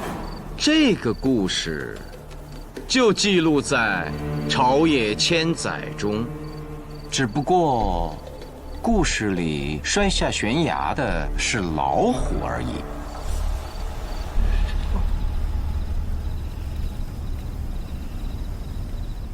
昨夜在金豹家窗外窥视的，是你吧？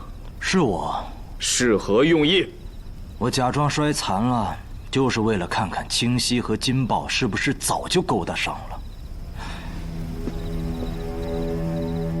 你现在满意了？你有什么资格用如此方式考验自己的妻子？上官不会怀疑我吧？我可没害清溪啊！你没害清溪，那吴菜是你杀的了？什么吴菜？我不认识。禀县尉，在保皇家柴房搜到这把刀，上面隐约有残留血痕。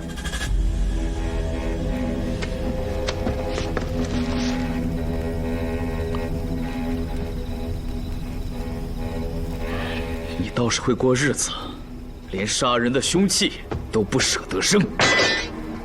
是他侮辱清溪在先，我砍死他，情有可原。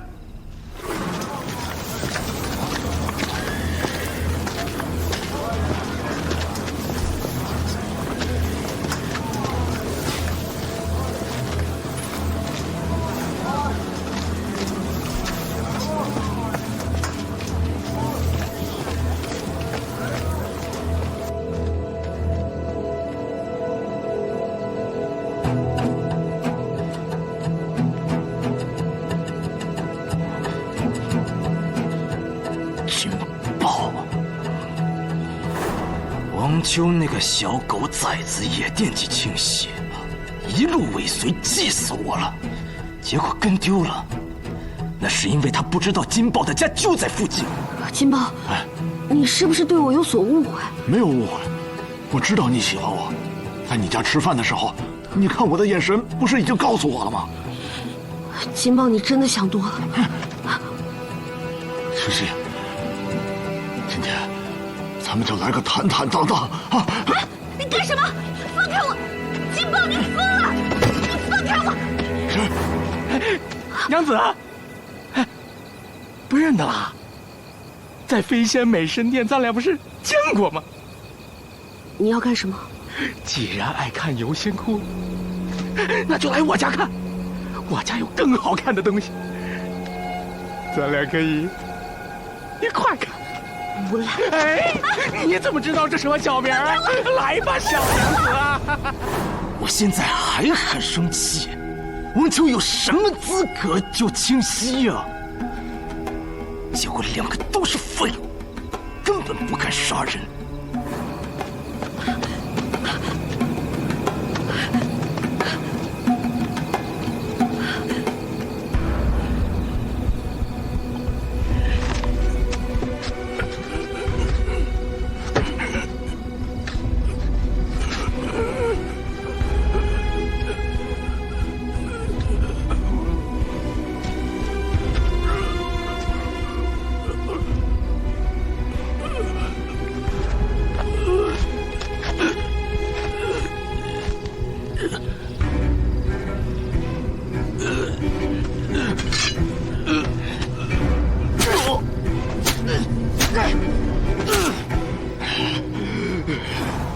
该说的我都说了，你们当捕贼官的尽快找到我妻。如果他真被害，你们也得尽快查出凶手。你是不盼着清溪好啊？他早晚好不了。就说我假装摔伤之后吧，我让他不要去跳舞，他非去，每天在别人面前扭来转去，搔首弄姿，能不出事儿？还有啊，为了跳舞能多赚点钱，他竟然还在肩头画了芍药，我就问问，美神之际，他和美绅士是不是孤男寡女共处一室啊？一定早就出事儿了！这个贱女人！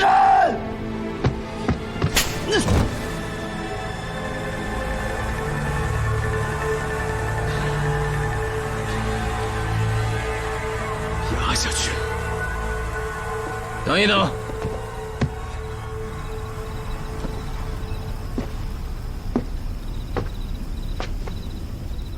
清溪是否被害，现在还不得而知，但他之失踪，应因你而起。因我？你杀了吴菜后回到家，并未看见清溪，但当时家中可有他曾回来过的蛛丝马迹？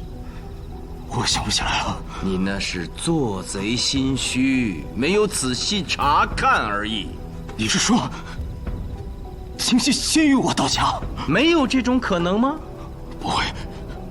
我虽然是后进的吴菜家，可是没有花太多时间。何况之后我是抄近路飞奔回家的。彼时清溪也处于惊恐之中，难道他就不会飞奔而回？如果他回去后发现你并不在家，就会知道自己被彻底的欺骗了。难道他就不会主动藏起来，让你一辈子都找不到他？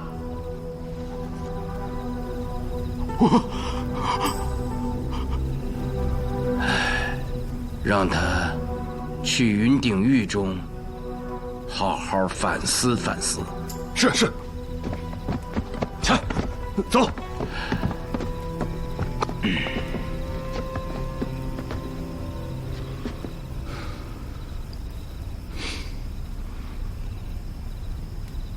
我知道你要说什么。审讯嫌犯时，我不该这么冲动。其实我刚才想说，你这一巴掌抽得好，我也想抽他。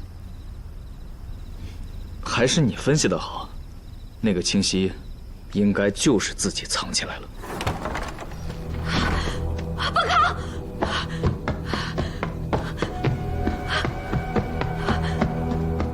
不可！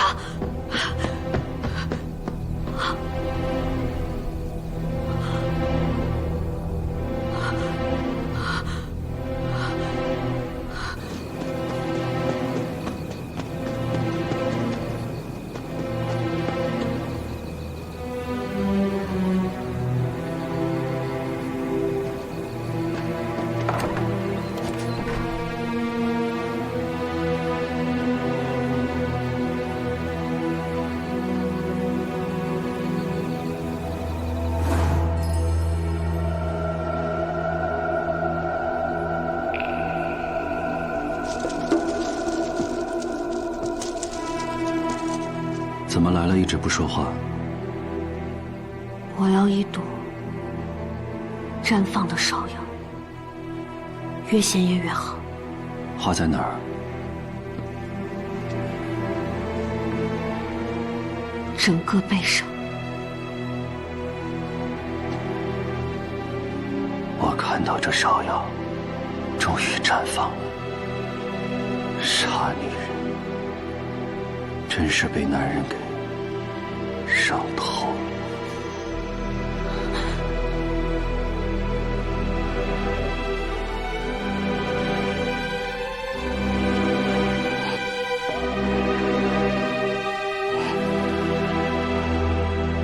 清溪虽然还没有找到，但吴菜被杀一案已告破。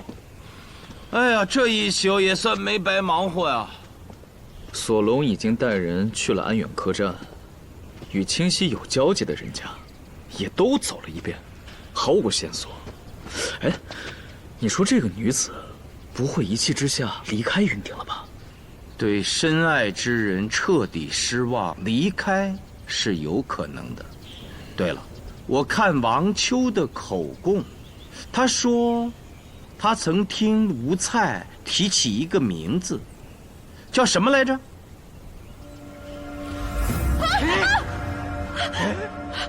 情夫给你画的？情夫？对，就是这个名字。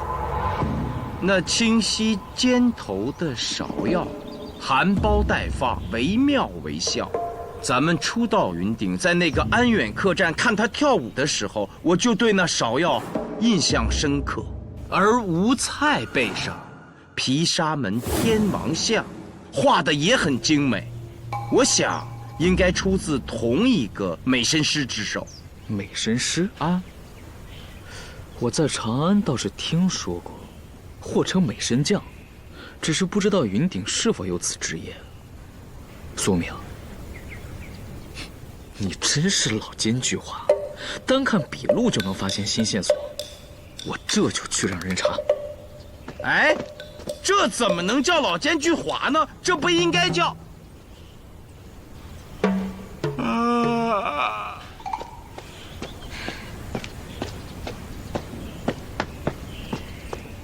哎，回来了，正好，饭刚熟。一妹做的，是我和樱桃一起做的。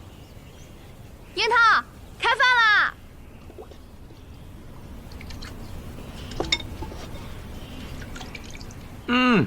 真香。你们两个女子一夜未归，成何体统？如果遇到歹人，如何是好？哎呦，喜君，你看看，因为担心你，连我都训喽。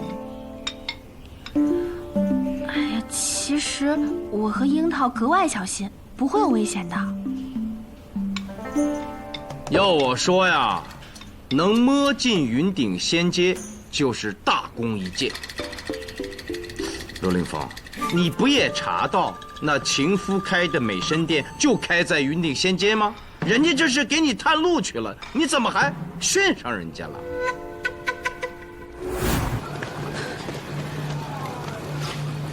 是那个赵宇，我看见了，那个在安远客栈，谁都能看得出他对我们并不信任，故有所戒备。他来云顶多日，说不定已经有了重要的线索。跟上他。哎，再来一壶酒。好嘞，飞爷。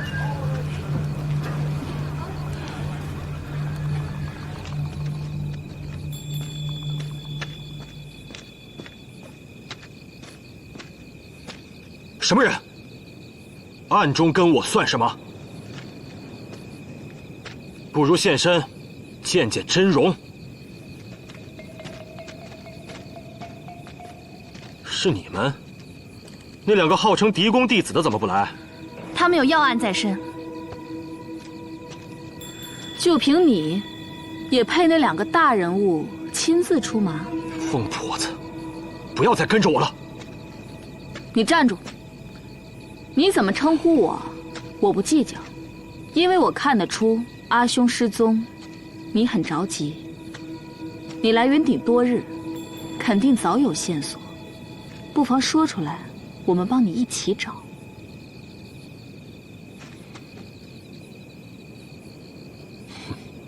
就你们两个？我们跟着苏无名和卢凌风也破过不少大案子，你给我放尊重点儿。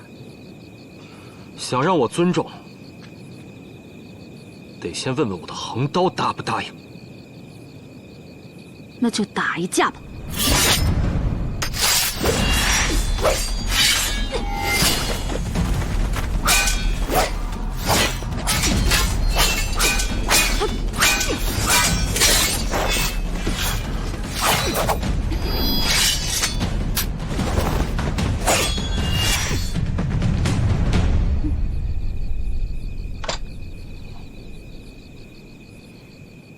其实你们真没必要跟着我，我也只是打听到了云顶仙阶有出售奴隶的，而且是哑奴，所以我决定一探究竟。云顶仙阶，这个地方我们也听过，到底是个什么所在？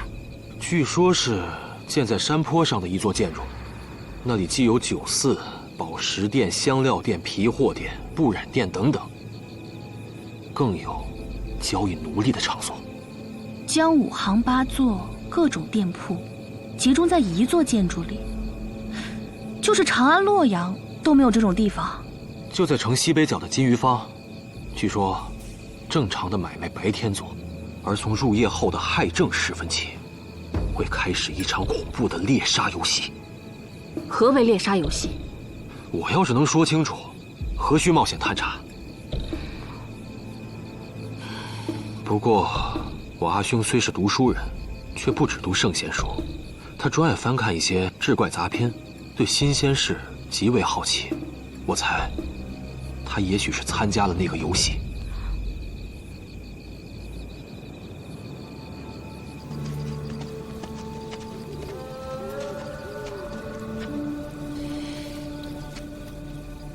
云顶就有这样的建筑？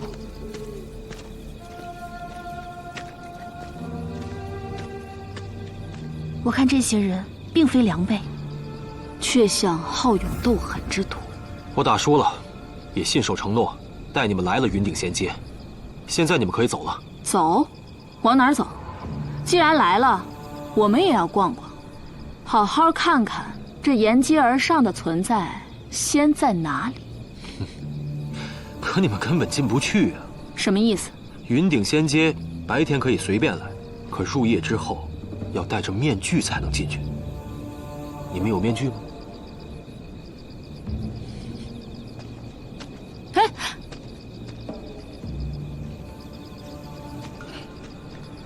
县城之内有这种地方，确实诡异。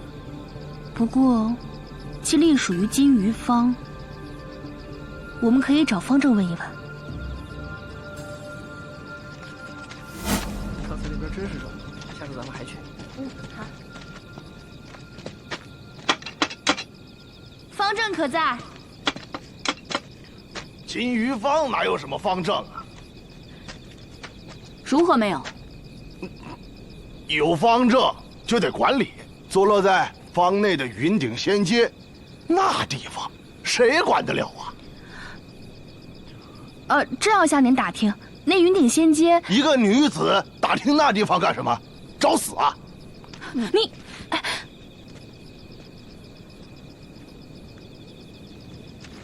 面具店。既然天黑之后进云顶仙街都要戴着面具，那进店打听岂不正好？那面具店啊，原本没什么生意的，1年多以前，云顶仙街开业以来，生意一下子好了起来。我们假意说自家男人要参加猎杀游戏，让娘子代为挑选面具，人家才肯跟我们讨价还价，不然直接就给我们轰出去了。这个借口找得好。哎，那面具贵吗？贵死了！等一下，就这俩破玩意儿，花掉我们1块银挺。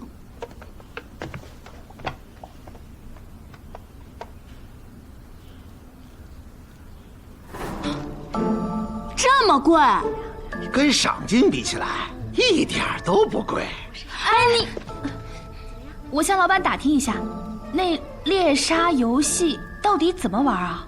这都不知道啊，就让自家男人来送死呀！出去，出去！你们2个人都出去！面具我要了，见了钱，老板才肯说。那游戏啊，好生险恶。到底是怎么玩？比如说，你想参加，就要先交一笔定金，按规矩最少1万钱，然后在亥正时分大门上锁之前进入云顶仙街。之后随便找个地方藏起来，或者有武艺可以击败所有杀手。到天亮，只要还活着的人就能拿到10倍赏金。在此期间，若被杀手杀死，那定金就归云顶仙街了。在云顶县境内，竟然有人设这种局。是啊。苏某也算游历了不少地方，此等游戏闻所未闻。然后我就问那个老板，这种邪恶又血腥的游戏，县里不管吗？对啊，他怎么说？那个老板也不清楚，但我听说这个云顶仙街每个月要向县里交很多税，而且早已和县协达成了协议，游戏期间不追究楼中杀手责任。所以从洛阳、长安到碎叶城，甚至更远的目录、兰氏城，都有贪财好利之人来到云顶，参加这个游戏。也有一些江湖人物来充当杀手，赚取佣金，或者是为了寻求刺激。那活着出来并拿到钱的人多吗？这个老板不知道，所以我们俩等到了天亮。兄台，恭喜啊！你小子看着不会武，这耗子功学得好啊，躲得巧啊！让您猜对了，我从高昌远道而来，就是为了今天。也是高手，敬佩，喝酒去。走。竟然还有其他人像你们一样等到天亮？有，而且还有人数。昨夜进入了28人，只出来2人，不到1成。只要见到有人活着出来并拿到钱，就会有人再次去冒险。那些在外面等着看的，除了你们俩，应都心存侥幸，决定以命去博取富贵。分析的有理。我现在就担心啊，担心那个赵宇也进去了。怎么会？我明明看着他走了。那他戴上面具再回来，你能认得出吗？那个赵宇住在安远客栈，不算远。我这就去看看他还在不在。哼。哎，这吃饭怎么没叫老费啊？这昨晚又喝多了？是喝了不少，所以未叫。云顶仙街既然白天也营业，那咱们叫上老费去逛逛呗，没准能够帮他找到那个长生醉。老费，老费，樱桃，你们今早回来，老费在屋里吗？没有啊，我们觉得他肯定是喝多了睡着了，根本就没回来看。济世公不会也失踪了吧？咱们得赶紧去找找。老费嗜酒如命，没准睡在哪家酒铺里了。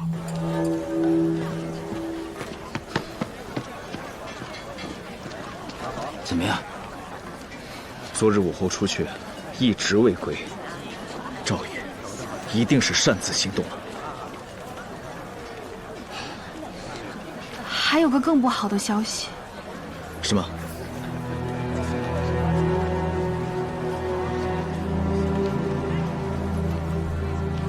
老费，你先别着急，我是这么推测的，这个老费的情形啊，跟失踪的那个吕仙客差不多。他们这个岁数，就是把他们弄成哑奴也不好卖啊。所以我想，老费不定是在哪家酒铺喝的不省人事了。那快去找啊！这找。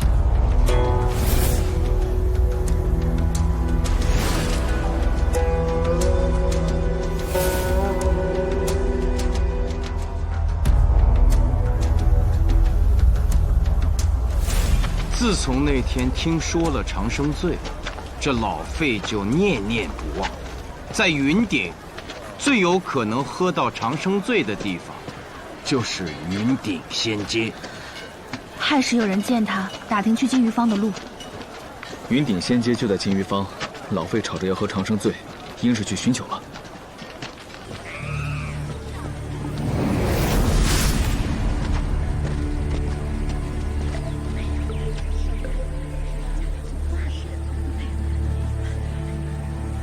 卢县尉，卢县尉，我们拿着喜俊小姐做的话，把全县的酒色都问了一遍，一无所获。不过有人看见他在打听长生醉，可最近县城内长生醉供应短缺，要想喝到此酒，只能来云顶仙街了，对吧？是。哎，卢县尉，您不能进去。为什么？这仙街内人来人往的，我为什么不能进？有合约约定的，仙街之内自主管理，凡攻邪之人不得入内探查和干涉，更忌便装入内，否则会很麻烦的。何人签下这样的合约？前任县令，那个时候宋县城就在了，还有司马县尉，我记得当时他们3个都很支持此合约。又是这个司马亮，县械官员不得入内，那我想问，身为县尉，他是如何收取税赋的？每个月初一就在云顶仙街的门口。这笔税赋可真不小，县尉看重的很，每回都亲自带着我们来收。那交税之人，必定是仙街的经营者。他是谁？是个叫何玉郎的，私底下跟司马县尉，司马老板关系很好。司马亮卸任之后，他还请过客。我初到云顶，不知道有什么合约。既在云顶城内，身为县尉，有何不能进的？哎，真的不能，卢县尉。此地入夜后有极为残忍的猎杀游戏，契合律法。我听说白天也有买卖奴隶的市场，身为县尉，就应该去查这些买卖的奴隶是否有失权。真的不能？你就会这一句话吗？给我让开！我是为了您好啊！您别以为侯府县令每天醉醺醺、稀里糊涂的，可这云顶仙街就是他在官场往上爬的台阶呀！而且我听说这笔生意的后台老板是朝廷中的大人物，就连每天晚上猎杀游戏都是得到都督许可的。都督？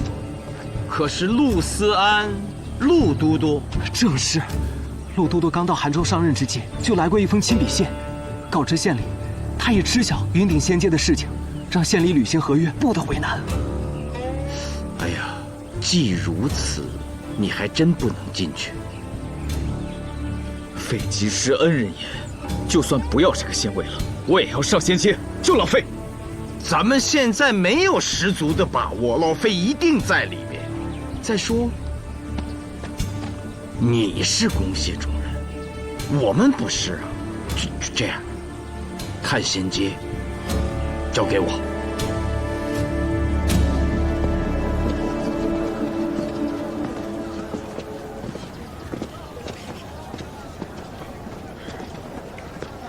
哎，义兄，那儿有家酒铺。没见过，入夜后啊，来这云顶仙街都要戴面具，我也看不见他们的脸呐。这个人啊，年纪不小了，穿得很破旧，嗓门很大。哦，亥时倒是有一个，穿的是邋邋遢遢，一身酒气，吵着要喝长生醉，可是我店里没有啊，他就骂骂咧咧的走了。多谢啊。还真在云顶仙街。这家店的老板叫情夫，吴菜背上的天王像，清溪肩头的芍药，都应出自他手。那我们进去看看。等等，你不能去。为何？你看着就是个书呆子，根本就不像美身之人，进去难免被人怀疑，打草惊蛇。喜君其实也不太像，太乖巧了。要不你们先往前走，我去就来。好吧。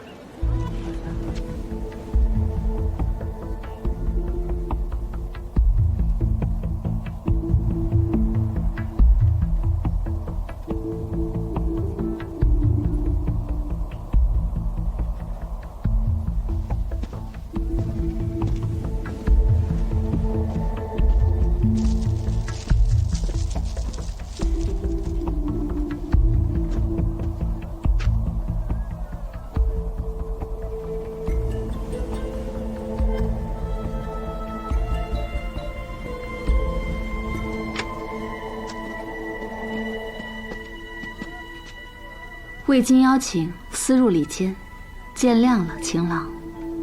你知道我的名字？云顶第一美身高手情夫，若无耳闻，又岂能找到这儿来？你想化身？不然呢？要等些天，最近排满了。我可以晚上来画。晚上？我知道云顶仙街的规矩，但我相信情郎能保我周全。那就今晚吧。你这么急？我是从杭州专程来的。下月初一，都督府有一场盛宴，邀请我去做剑舞表演，这将是改变我一生命运的事。你说我能不急吗？好吧，今晚入夜后需戴面具，直接到我的美神殿，不得动用西瓜，而且一定要在亥正之前。一言为定。这个人呐，恐怕凶多吉少了。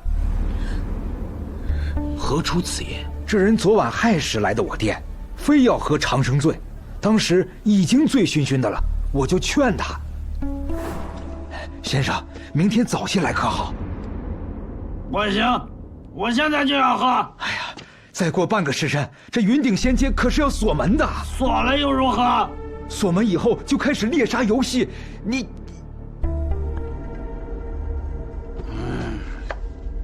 无妨，快把长生醉给我拿来。要不是他摘了面具，我也不敢这么确定就是他。这种人我见过不少，多是交过定金等着猎杀游戏的，所以我就把酒菜给他上桌，自己赶紧走了。今早我还特意打听来着，没人见着他活着出去，那不就是……不可能，济世公不可能参加猎杀游戏。可亥正时分就关门，参不参加游戏的都一样。义兄，姨妹别急，老费一生救人无数，积了不少功德，不会轻易丧命于此。我与那情妇约好了，入夜后请她美身。入夜后还敢约你来？那就不排除那夜清溪也来过。跟我想的一样，今夜也必问出清溪下落。你们进展的如何？济世公竟真来过这种地方，凶多吉少了。要想找到老费，今夜是最后的机会了。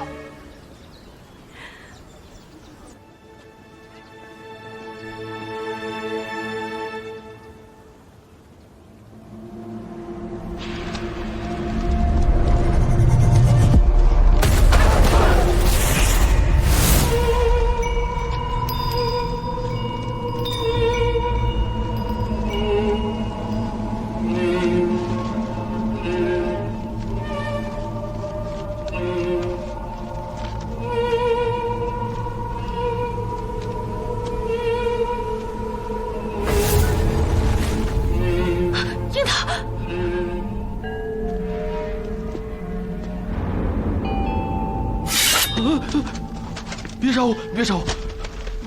别杀我！小伙子，你躲在这儿干嘛呢？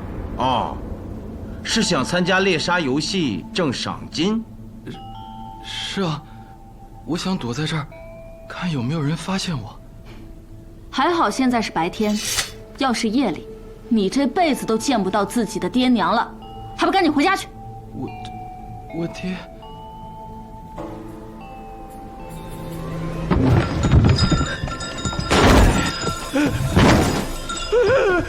别杀我！别杀我！这是你儿子？是。怎么带着孩子来冒这种险？哎，这不是做生意赔了本钱，就想过来碰碰运气，看能不能……我可听说这猎杀游戏每天都死好多人，孩子还小，可不敢心存侥幸啊。生意赔了可以再挣，命没了就啥都没了。快出来！爹，这些钱拿着，带着孩子回去好好过日子。谢谢恩公，谢谢。哎，你们躲在这儿，就没有店家撵你们吗？店家死了，听说是忘了时辰，这亥正时分还没离开云顶仙街，结果就让杀手给杀了，所以这地方没人管。哎，快带着孩子赶紧走！谢谢恩公，谢谢恩公，走。快点，快点，马上就要拍卖了。如今云顶雅奴可是太抢手了，听说除了身体强壮外，还特别的乖巧，用起来省心。我打算多买几个，带到长安、洛阳去出售，肯定能赚一大笔钱。以后都别跟我抢了，我今天可是有备而来的，不怕花钱。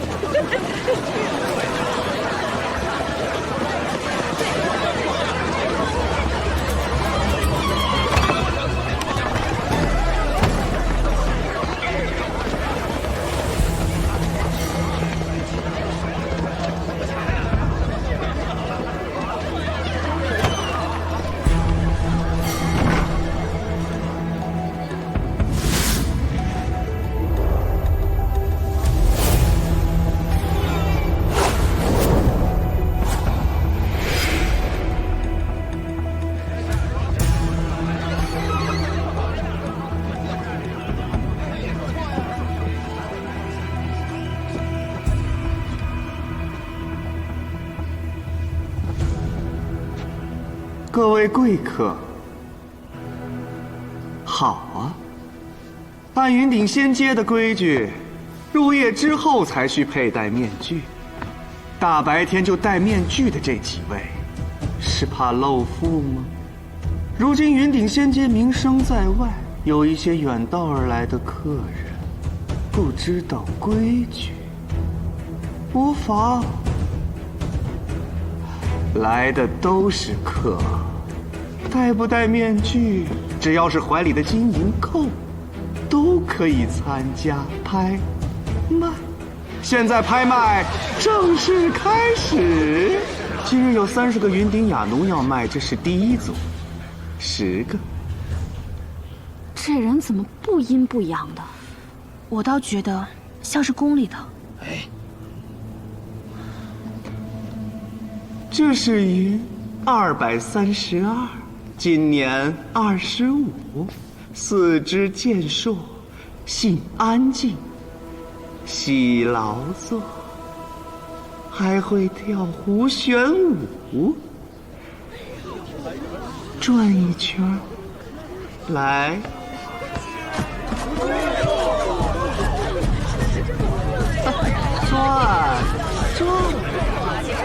转，哎呦，转起来，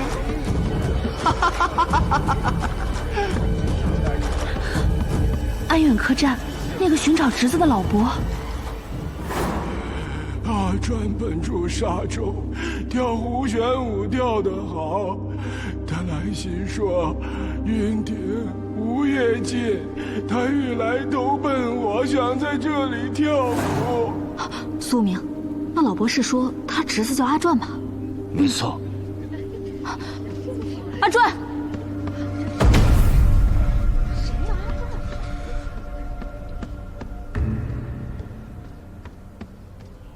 停！台下这位姑娘，你刚刚是在给她起名字吗？她确实转得好，你若是喜欢，你可以把它买回去。你愿意叫她阿传，你就叫啊。他确实跳得不错，我也是情不自禁，只是不知道他从哪里来。所有的雅奴都是一语而得，但具体是哪儿我不能告诉你，否则我云顶仙阶的生意还怎么做呀？现在开始拍卖，雅奴232，3万钱起拍。3万钱，贵了，贵？你现在觉得贵？等你买回去用过之后，你就会发现一个字：太值了。3万钱，我要！3万2千钱，3万5千钱，我最喜欢看胡旋舞了。3万8千钱，4万钱，4万5千钱。这雅奴壮士，我要定了。还有没有人继续加价？我从5数到1，如果没有人加价，那就算成交了。5、4、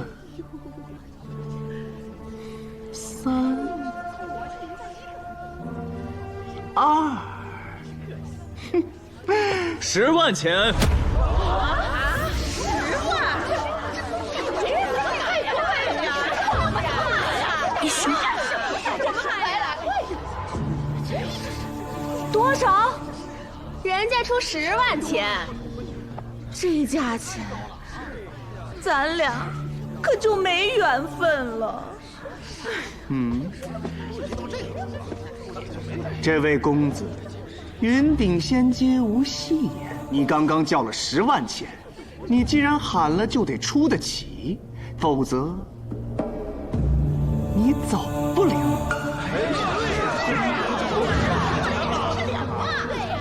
既叫得出，一定能出得了。10万钱一个，今天所有的雅奴我全包了。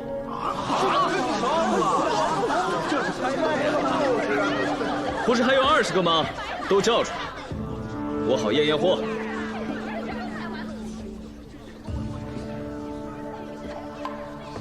你若是真的来买雅奴的，就按照云顶仙阶的规矩，一个一个的来。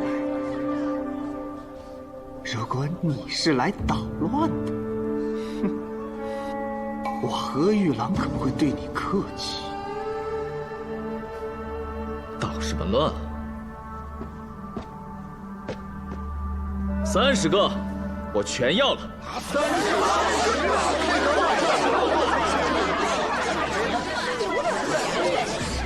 亮出金银。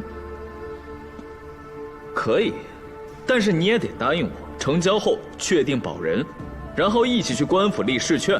如此，那我也能知道这些卖主的真正身份，也能知晓这些雅奴的来源是否合大唐的律法。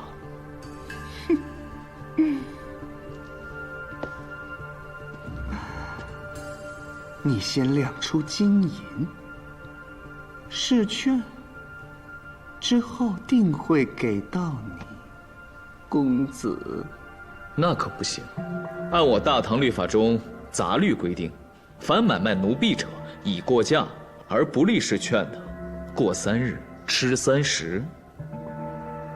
看你如此含糊，是想让这些远道而来的买家跟你一起挨板子呀？试券拿来，给你看。这是云232的，你自己看。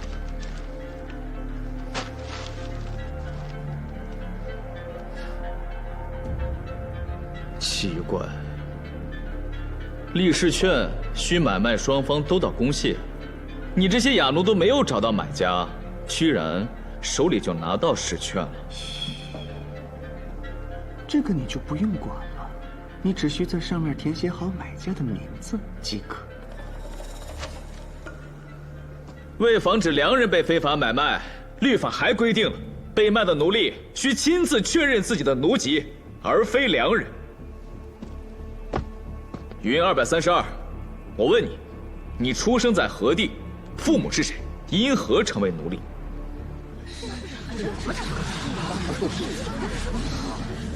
接着问呢？我卖的是雅奴，你让他如何亲口说呀？我不能亲口承认，就是非法买卖。你这个云顶仙阶，要害这么多人，一起跟你触犯大唐律法吗？说的可真是好啊！你就是来捣乱的。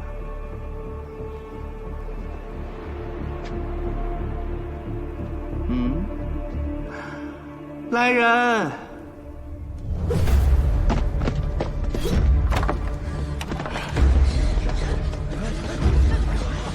帮我把客人们请出云顶仙阶。行了，出去吧，出去！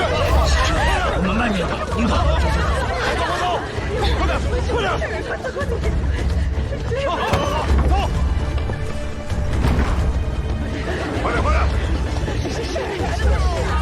走出去！快点，走，快走！快！义兄，细君，你留在这儿，既帮不上他，还会让他分神。龙凌风的武功，你有啥不放心的？走。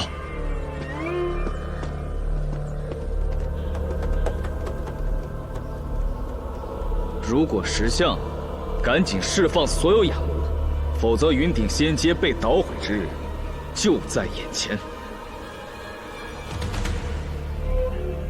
你好狂啊！玉郎，先把雅奴带走。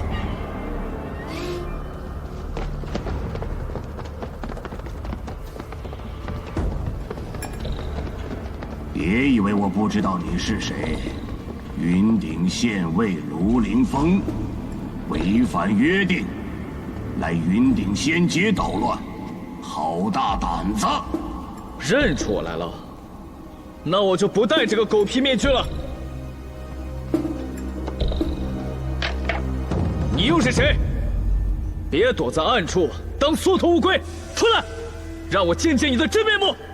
想见我，须先问问云顶仙街的索命13星答不答应。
这位兄台，你我合力去擒那贼首。正有此意。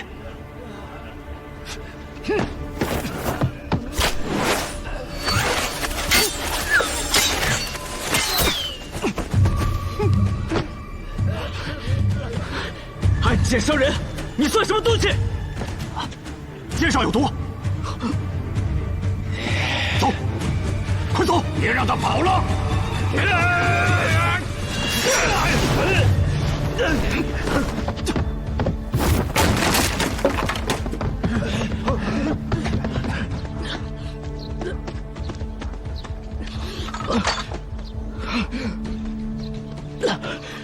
走啊！这毒好厉害，恐怕是做不了了。多谢兄台舍命相救，陆凌风此时无法相报了。说什么屁话！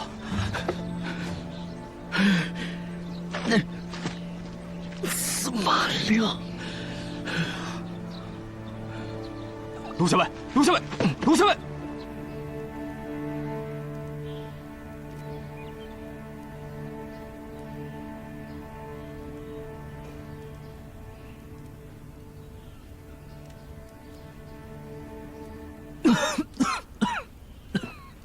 是有些呛，再熏半个时辰，可解你身上的毒气。你懂医？略通一二。之前听索隆说过，你有仵作之能。12年县尉，看也看会了。为何救我？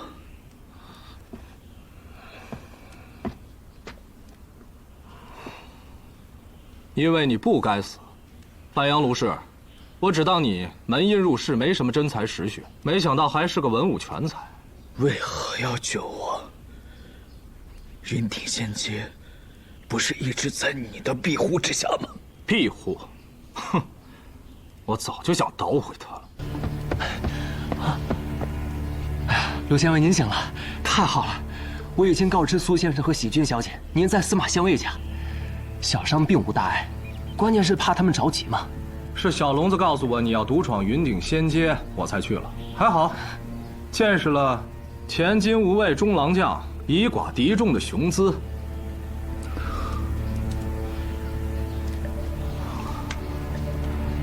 你这把横刀不错，只是并非我大唐官方制式。百姓打的刀，令我时刻不敢忘记百姓。陆县尉，您这句话，司马县尉以前也说过。司马县尉，司马县尉，哎，你别生气嘛。金鱼坊那处所在，已经荒废多年，老百姓都说，再荒下去就要闹鬼了。如今有人出重金购去，更要打造云顶仙阶，与云顶夜市遥相呼应，这岂不是大好事？夜市乃正常经营，可他们要搞什么猎杀游戏，岂是大唐律法所容啊！哎，你没看出何玉郎是何等人物？宫里出来的，此次是奉旨西来。旨意在何处？这人家能给咱们看吗？再说了，县令才到云顶2年时间，就要高升，要不是天子身边有人帮忙，能升得这么快吗？司马兄，你在云顶可是当了10年的县尉，知道为什么一直不升吗？但朝廷早把你给忘了。未来，咱云顶靠仙阶通天，对你我，不都是好事吗？啊？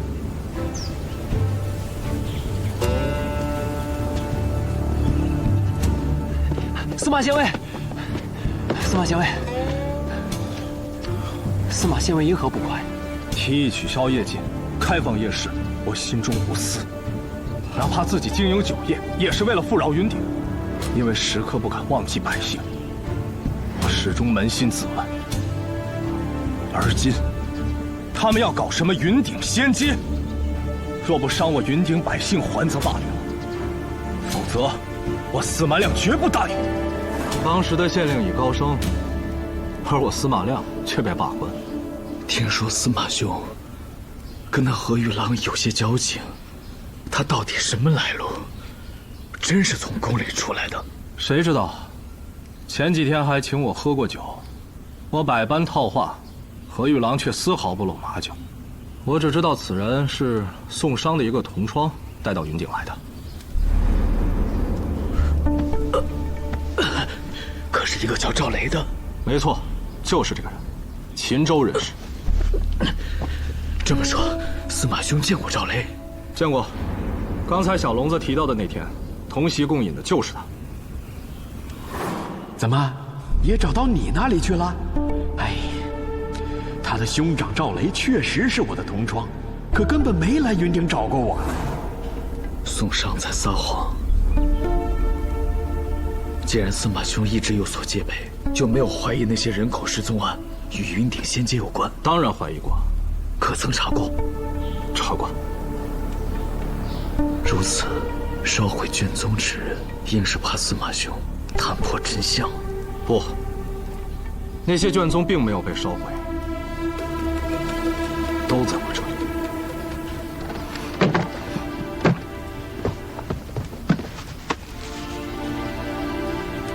我是担心新任县尉与某些人蛇鼠一窝，我卸任后，这些卷宗留在县县，反而不安全。故借毛贼放火之际，将其转移，现尽数归还。卢兄若要治罪，司马亮领了便是。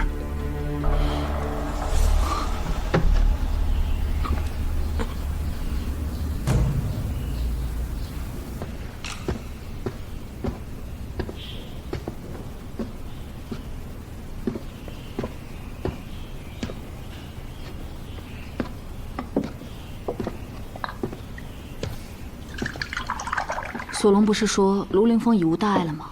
别再想了。我是在担心姬师公。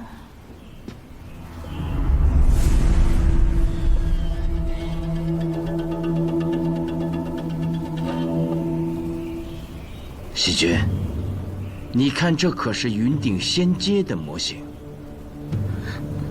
正是，义兄好眼力。我之前就觉得像，有你的验证，那就错不了了。从这模型的古旧程度看，至少应该有20年了。这宅子之前住的是吕仙客，模型与失踪的侍婢师吕仙客又有何关联呢？县令，下官敬您一杯。好，喝酒呢？怎么不叫我啊？卢县尉来的正好，县令刚才还在夸你，这么快就破获了一桩命案。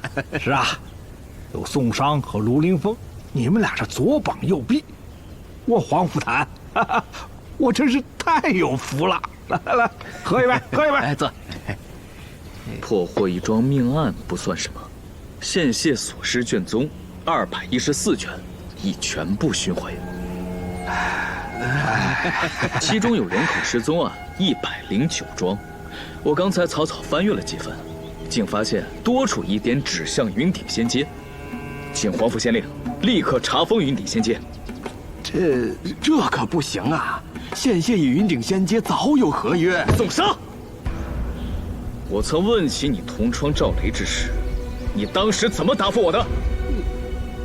他并没来过云顶啊！你撒谎！当时黄甫县令尚未到任，是你向前任县令引荐的赵雷，提出经营云顶仙阶，并开设猎杀游戏。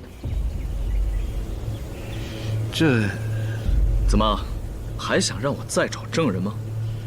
是，赵雷确实来找过我，可此人忘恩负义。自从他拿到了云顶仙阶的经营权以后，人就不见了，故不愿意承认他来找过我。又怎么样？又怎么样？来人！在。我怀疑宋商与人口失踪案有直接关联，先将他捆了，下云顶狱。你待查封了云顶仙阶后再审。是。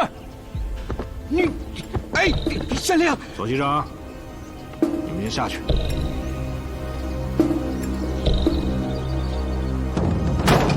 大胆索隆！我黄甫坛乃云顶主官，我的话你们不听。哼！是。县令，卢凌风。宋商可是你的上司，你要拿他下狱。人命关天，卢凌风顾不得许多。有本县在，你没有这个权利。此案涉及多条人命，又有多名失踪者危在旦夕。特使卢凌风请求特办。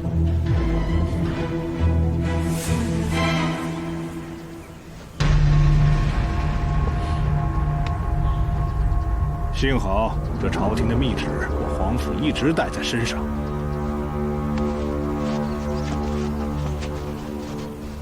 大理寺少卿卢凌风，居功自傲，以致失察，故左迁韩州云鼎尉，以求断其秉性。若其潜心锤炼，只需鞭策；若仍胆大妄为，周凌风，后面你自己看吧。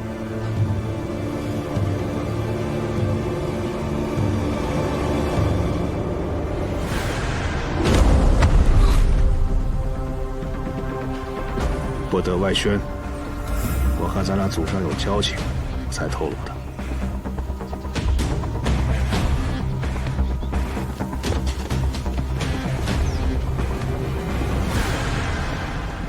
据此模型用兵，可速破云顶仙阶。现如今最关键的是要快啊！我们迟一步，老费就险一分。龙凌风，要速下决断啊！陆凌风，义兄跟你说话呢。我听见了。仙阶与县械有合约在先，我这个县尉管不了。管他什么合约？难道费叔有难你不救吗？县尉的官职虽小，却是朝廷任命的。楚樱桃，你一个江湖中人，这其中的道理，你听不懂。江湖中人，还真不懂得如何才能保住官位。既然不是一路人，以后不再相见。卢凌风，没有你说话的份儿。喜鹊，还请别再添乱了。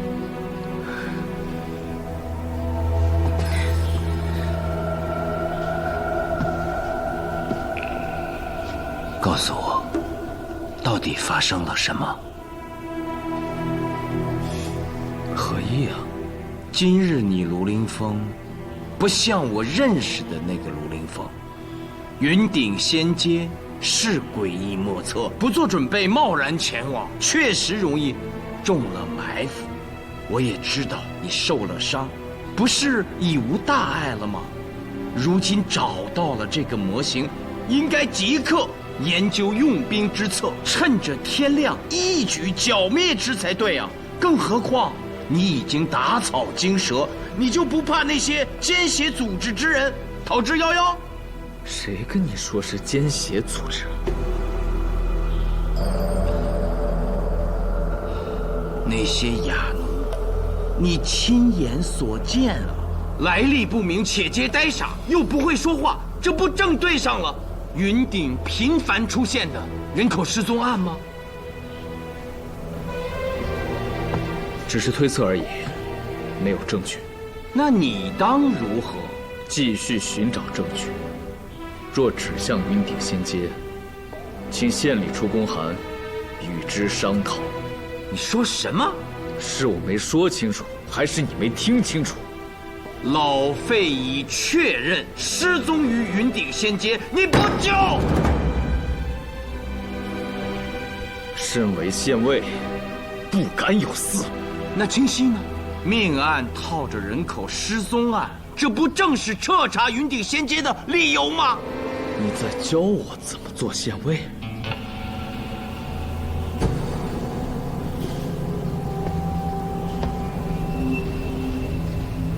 我知道，一定是黄甫谭或者宋商从中阻拦。他们虽是你的上司，可如今人命关天，有时越权行事也不算什么大错。我听说，云顶仙阶是上一任县令在时主张经营的。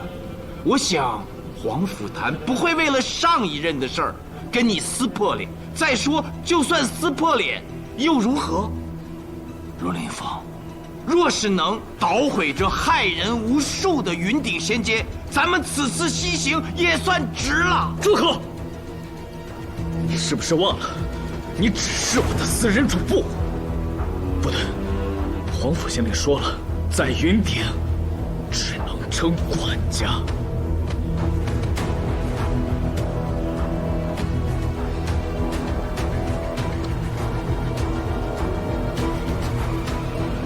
不管是管家，是私人主簿，苏某不干了。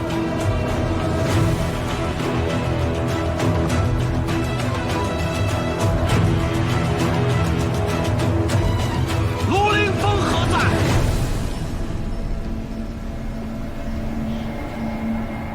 无能之辈。义兄，站住！从现在起，你就待在县县，不得离开我半步。卢凌风是指不上了，你我当如何？趁天黑之前潜入云顶仙街，若救不出老费，便陪着他死。你仍按原计划去探那个美参殿，老费是咱们的朋友，咱们的恩人，还有那个清溪也同为生命，不可不救。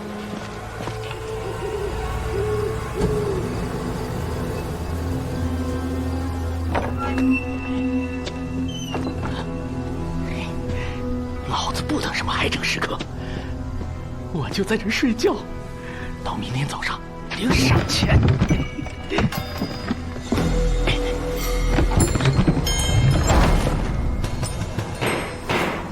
怎么样？好了，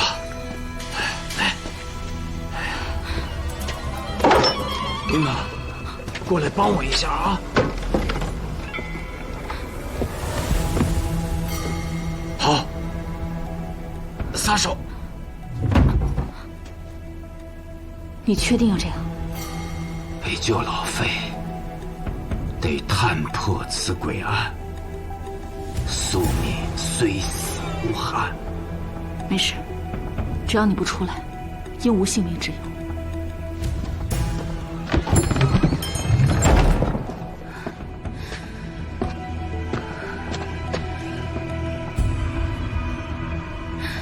天黑了。我知道。你知道义兄和樱桃要去云顶仙街，还不有所作为吗？我无能。卢凌风，义兄白天问的话，我再问一遍：今天到底发生了什么？你会变成这样？我本是相信你的，我从来没有怀疑过你的胆识和勇气。但现在看来，我错了。干什么去？云顶仙街就近施工。愚蠢！卢县委，怎么对一个女孩子说这么难听的话呀？有失范阳卢氏的风雅。裴小姐，我听说令尊是前吏部侍郎裴坚，到云顶后，你还没把自己的身份亮出来吧？哦，那就好。今晚酒席宴上，让黄府县令宋县长多敬你2杯。我可没心情喝酒。从长安到云顶，跋山涉水，裴小姐一路同行，与卢县委的关系也就一目了然了。此时她虽稳坐县县，却心急如焚。裴小姐要想帮她，今晚这顿酒得喝好呀。这位是前任县尉司马亮，今日我被毒箭所伤，就是被他所救。司马兄值得信任，喝酒确实可以解忧，但今日我刚与他们吵翻，不知……放心，我已经替你约好了。裴侍郎的千金，哎呀，卢凌风，裴小姐随你来到云顶，你怎么不早说呀？怪我，小女不想惊动县令县丞。再说，家父已被贬局县。被贬？那只是暂时的吧？我听说新天子所倚重之臣，多数都是裴侍郎提拔的，怕是用不了多久，令尊就会重返京师，入朝为相了。啊，倒是有这些传闻，不过都是传闻而已。裴小姐，请上座，请上座。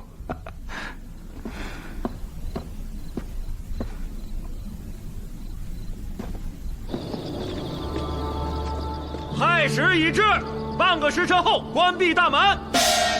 届时未退出者，视为参与猎杀，生死自负。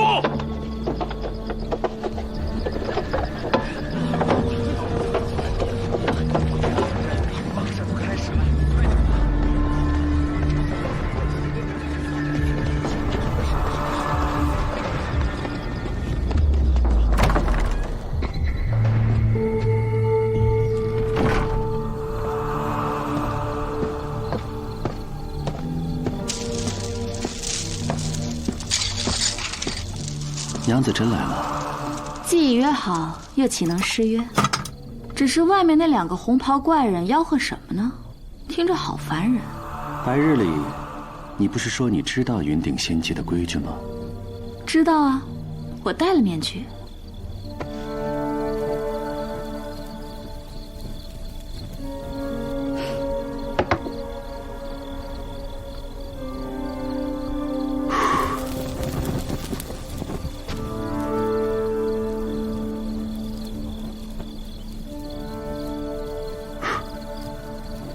看亥正时分，即将开始的猎杀游戏。哦，也听说过，那些店主都仓皇而走，你为什么不走？那不是和娘子有约吗？笑死人了，鬼都不信你。你跟他们是一伙的吧？待会儿你会不会猎杀我呀？娘子这么美，我怎么舍得？哦，真是一伙的。不，这是云顶仙街的老板，是我的好友，他喜欢美参。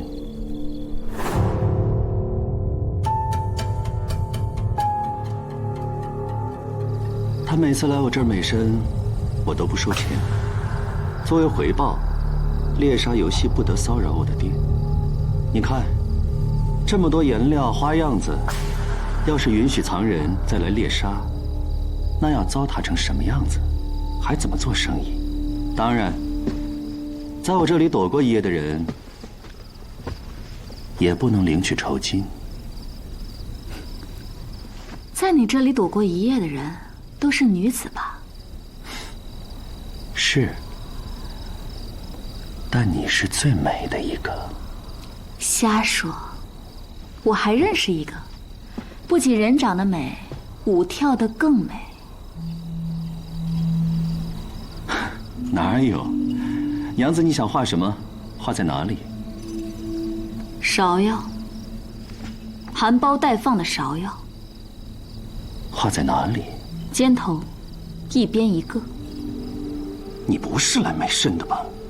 不美参，冒着被猎杀的危险来找你，就只有一个目的了，找人。那娘子叫清溪，善舞，肩头各画了一朵未绽放的芍药。前夜亥正时分，她来找过你，人在哪儿？我怎么头晕了？头晕，你坐会儿，休息一下。你刚说那女子是在我这儿画的芍药，不过前夜没来过，你弄错了。想见清溪还不容易吗？先跟我缠绵一会儿，亥正时分把你卖上去，自然就见到了。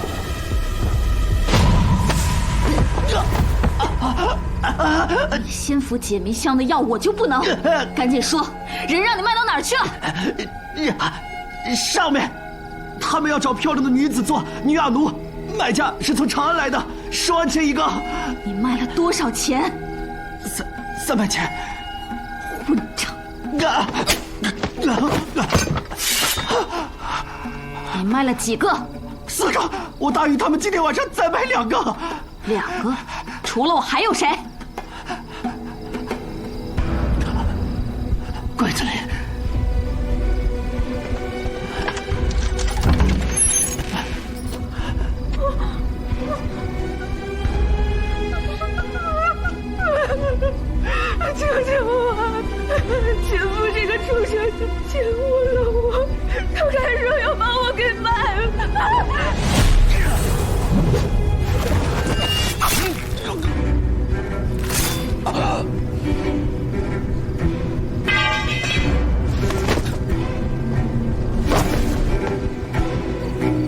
云顶这地方风水就是好，常来贵人。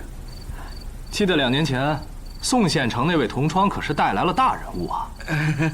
不能跟裴小姐比。喝酒，喝酒。皇甫县令，宋县城，今日怪我太过莽撞，说了很多不该说的话。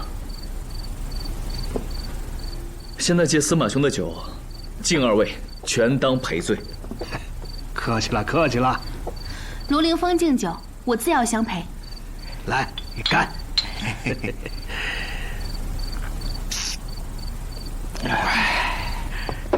卢兄是因为什么事情赔罪啊？不会是云顶仙阶吧？司马兄还真猜对了，就是云顶仙阶。我很好奇，云顶县为何会允许它的存在？年轻气盛。当年我和你一样好奇，不过自云顶仙阶开业后，我就心服口服了。你以为四面八方的人往这儿跑，仅仅是因为云顶是美酒之乡，仅仅因为这里不禁宴，有夜市吗？不对，上一任云顶县令不到2年时间就提拔为沙州长史，那是因为云顶的赋税是韩州之最，这赋税2大支柱，一个是酒，另一个就是云顶仙阶。哦。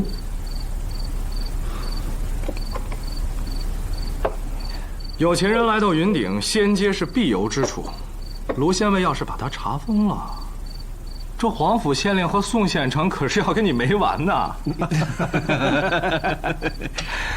既然司马兄提到了此事，那我就说2句。关于云顶仙阶的猎杀游戏，大唐确不曾有过，但是长期存在下去，会不会破坏本地的公序良俗呢？这一点卢县尉不必担心。这是我整理的名单，早就请皇甫县令过目了，你看了就知道。迄今为止，死于云顶仙阶的地痞、无赖、赌徒共计306人。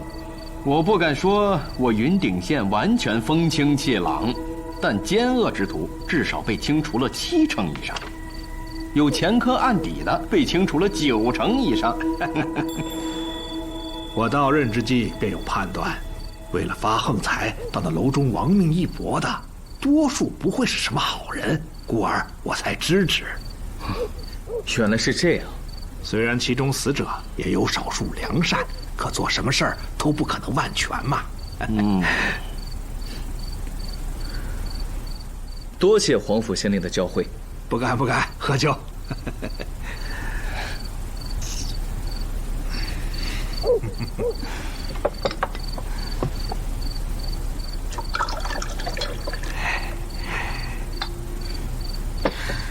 皇甫县令，宋县城，我敬2位一杯。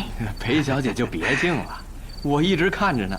我们每次都是一饮而尽，裴小姐每次只是抿上一小口。这个敬法我们可没法喝呀。我敬酒只喝1口，但被敬之人要全喝完。这规矩啊，是公主定的。啊，去年在洛阳，卢凌风力战天铁熊，从怪物手中救下了公主。为表感谢，公主邀我们同饮。席间，公主敬我1杯酒。我不知深浅，一饮而尽，就喝醉了，却醉倒在了公主的怀里。公主也没命人叫醒我，就那样让大家接着喝。醒来后，我吓坏了，连忙给公主赔礼，但公主却说，从今以后，在大唐境内，我与任何人喝酒，只需抿1小口，但对方必须喝完。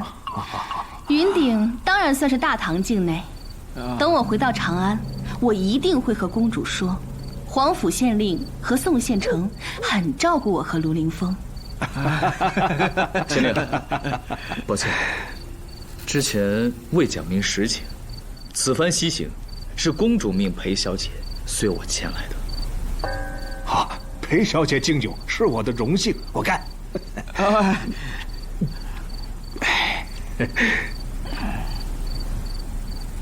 宋贤成，公主虽比不了新天子，不过朝中宰相多出自于他门下，您这是不给公主面子喽？哪里？我干！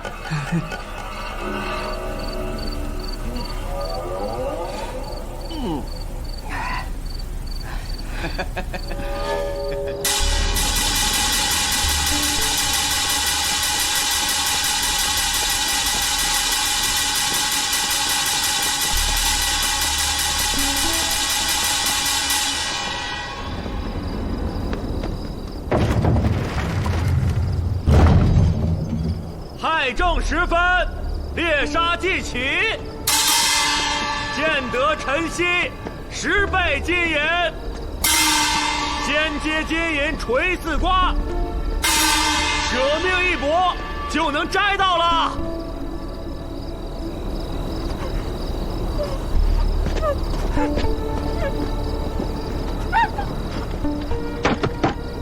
不是2个吗？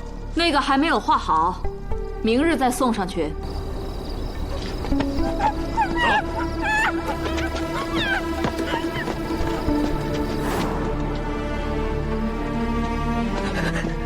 此时已过亥正，想安全离开是不可能了，也不能叫那些杀手进来。一旦情妇的尸体被发现，咱们俩就危险了。女神，是你救了我，我是在偷听你的。别杀我！别杀我呀！放几个月前，你小子早就没命了。现在我们可舍不得杀你。看这小子身强体壮的，一定很值钱。走，陪你喝好酒去。走。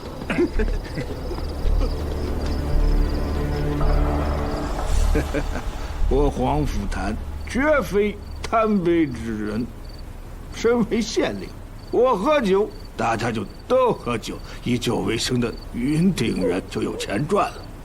我这叫无为之治。说得好，我再敬您一杯。不喝了，不喝了，再喝我就醉倒了。皇甫县令，我替家父敬您一杯。如果我没有记错的话，多年前您来过我家。裴小姐如果不提，我都不敢说。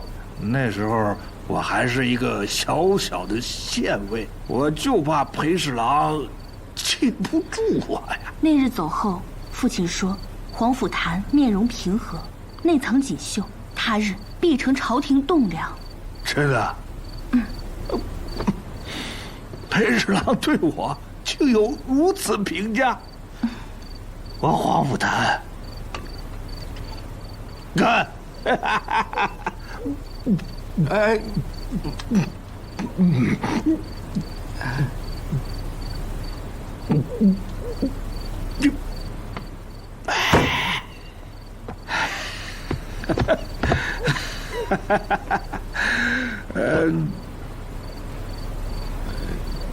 我内急，失陪一下。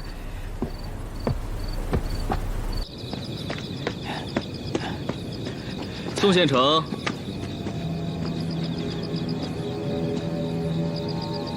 茅厕不在这边。哎，我还有事，先走一步。那可不行。你什么时候跟司马亮混到一起的？你们故意把县令灌倒，意欲何为？看来你猜到了，宋商，你要去云顶仙街报信，那可不好。还是回去接着喝吧。龙凌风，你想动云顶仙界，你别忘了那道圣旨，我现在就把你就地罢免。宋县长，这皇甫县令喝多了摸他身上的东西，算偷还是算抢啊？这东西不是皇甫县令的，这是……你个被罢了官的，跟龙凌风勾结在一起，有何好处？你得掂量掂量。是罢了官，白衣之身更自由。来吧，我敬你3碗。我不喝。宋商，今晚你只有2个选择，要么你喝醉了什么都不知道，要么我喝醉了横刀乱舞，让你什么都不知道。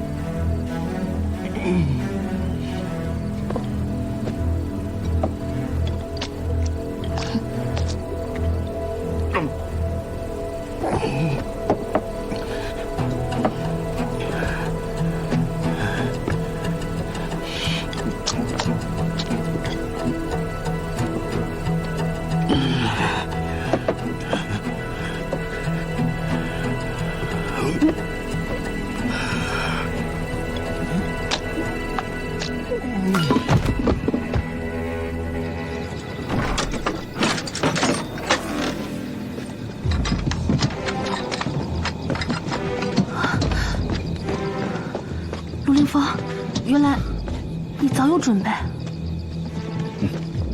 只能出此下策了，不然被就地免职，我一兵一卒都调不了。刚才宋尚书的密旨是为何物？一两句话说不清楚。西君，你立刻帮我起草一封信给陆都督，把今日之事的由来写得清清楚楚。我要跟你一起去云顶仙阶。怎么，你担心我？可云顶仙阶凶险，你若去，我更会担心。那我留下给陆都督写信，你一定要多加小心。我会的。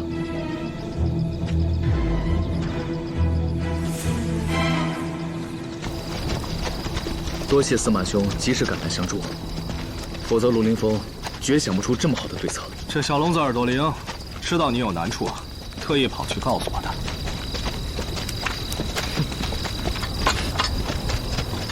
司马兄，我着实费解。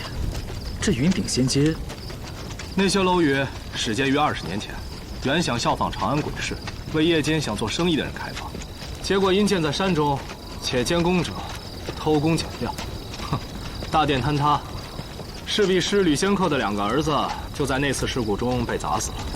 等等，吕仙客的儿子负责督建工程？不，他们想工程结束后成为云顶鬼市的经营者。后来吕仙客一直带人重建，终于在几年前竣工。可由于死过人，老百姓颇为忌讳，所以原本的计划迟迟没能实现。那时我已是云顶县尉，综合地理位置、往来客商的需求，更为以酿酒卖酒为生的云顶百姓谋福利，提议取消夜间，在县城中心开放夜市。吕仙客极为反对，说我是云顶最大的酒商，推行此政就是为了自己卖酒，甚至多次去州里告我。只是最终，夜市开了，他的仙阶毫无价值。直到2年前，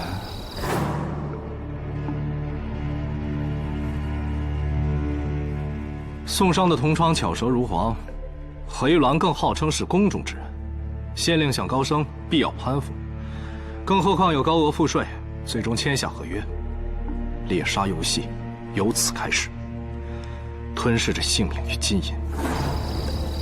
我虽反对，可他拿夜市要挟我，要关一起关，要开一起开。云顶不夜禁，富了百姓，繁荣了贸易，是我司马亮为官12载最大功绩，我又怎么舍得？只能忍到现在。卢兄既已看过模型，应该对云顶仙阶颇为了解。那就分兵吧。小聋子、王三儿、马喜，在。此3人已随我多次从后山摸上过云顶仙阶。大殿及周边几栋楼中，应有多处暗藏杀手。今日射中你的弩箭，就是他们干的。若想一举拿下云顶仙阶，必须先清除这些杀手。你们3人配合陆县尉。是。司马兄，清除杀手的事就拜托你了。我身为云顶县尉，应带队正面进攻，方能起到震慑之效。你是忘了云顶仙阶的所谓规矩了吧，陆兄？我戴上面具，就是现任云顶县尉。怎么，不放心把这么多人交给我？不是的，司马兄。别说了，我们欲捣毁云顶仙阶，定擒贼先擒王，而他们难道不懂得这个道理吗？我从正面杀入，替你吸引明枪暗箭，一旦我有失，你再现身，方能起到震慑之效。不行，就这么定了。我一身白衣，死不足惜。可你是云顶县人县尉，你若有差池，此战必功亏一篑。再被那宋烧反咬一口，你当如何？听为兄的，就此问令。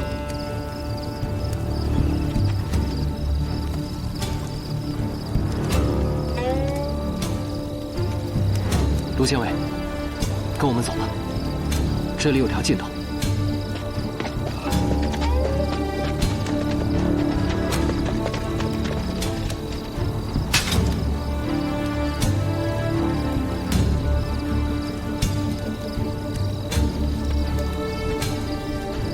诸位，随本县尉直捣云顶仙阶，行军1刻之内，掉队者斩。是。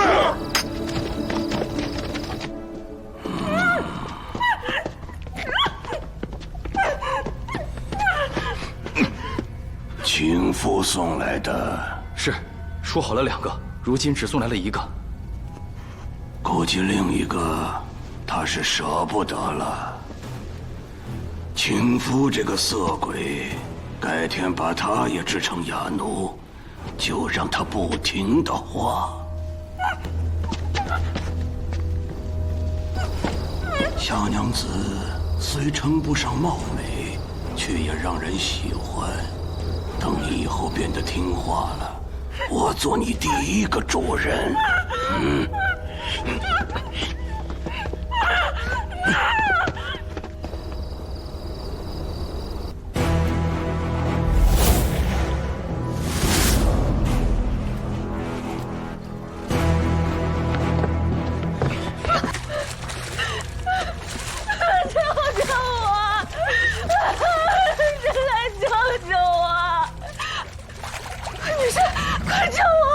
清溪可在？清溪，这好像就是他。我之前在清风那儿见过他。先别着急，我自会救的人。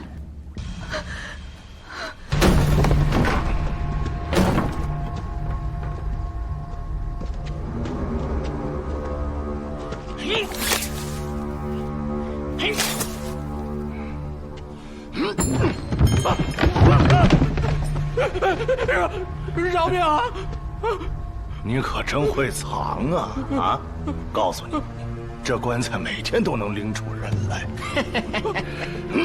起来！是我财迷信教，可我家里还有1个老母和1个嗷嗷待哺的婴儿啊！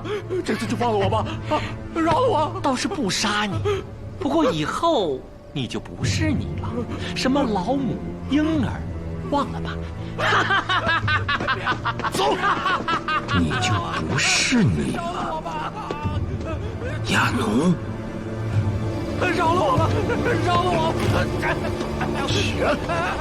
！2位，这就要走了，还有1个。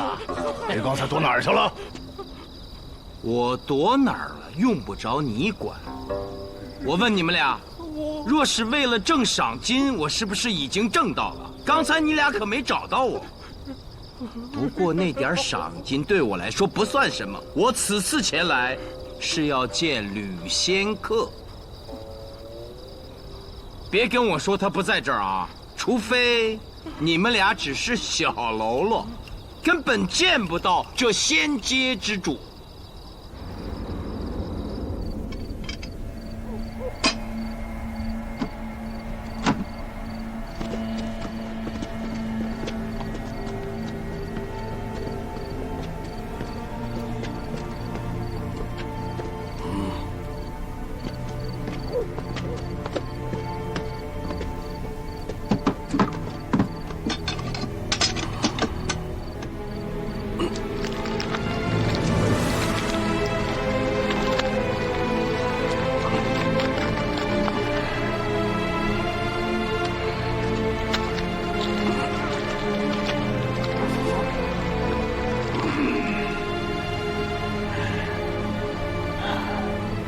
以了，拉出去，放入风箱之中。吹风的时间要长一些，如此五官就不易再恢复原状。主人，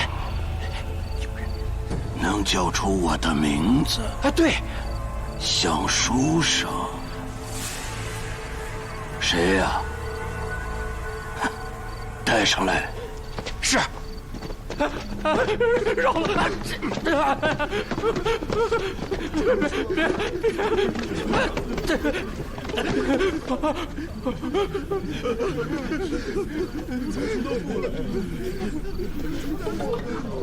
快走！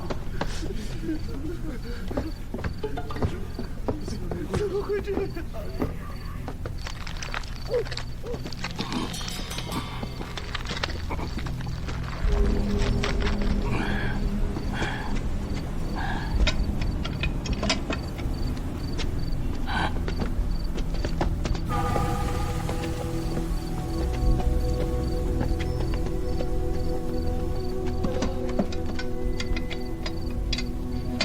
先用酒腌泡，再施以神奇的手法扭曲人的五官，所得雅奴就无人认得了。吕仙客吕老，您好手段，您真乃仙界之客也。既知我名，你是谁？在下苏无名。苏无名，听往来商客提起过你和那卢凌风的名字，说你是嫡公弟子，有些手段。老夫不想惹麻烦，主动躲了。可没想到啊，你到云顶没有几日，倒是离老夫越来越近了。如此说来，您是故意失踪，就是为了脱离我们的视线。是啊，可还是被你们找来了。我听说你只是那卢凌风的谋主书生而已，来送死吗？苏某天生对诡异之事就特别好奇，我不亲眼来看看，又怎知这云顶雅奴的来历？只是我有一事不解啊。那秦州赵雷不是你们的同伙吗？怎么也变成雅奴了？赵雷啊，2年前他来到云顶，仗着和那个宋商是同窗，又巧舌如簧，把那前任县令骗得跟个傻子一样。我亲手设计的，死了我2个儿子才建成的这宏伟建筑，成了他的云顶仙界。我假意与他合作，还出了许多的金银。直到半年前，我觉得我不再需要他了，就把他扔进了酒池。谁知道他没有被淹死，没有渴死，没有饿死，只是傻了，哑了。我就运用柔骨之法，改变了他的相貌，把他做成了第1个云顶雅奴。我明白了，而后的猎杀游戏就变成了猎奴游戏，所有参与者皆被做成了云顶雅奴。主要是云顶雅奴供不应求啊，大把的金银谁不想赚呐？我还在炮制一批云顶女奴，她们个个都经过美神师的仔细挑选。你想，貌美女子没有废话，你让她做什么她就做什么。这样的女奴，10万钱一个，太便宜了吧？这倒满足了男人的欲望，一定好卖。哎，可是吕老，您都这么大年纪了，儿子又死了，要那么多钱干什么呀？一把年纪又如何？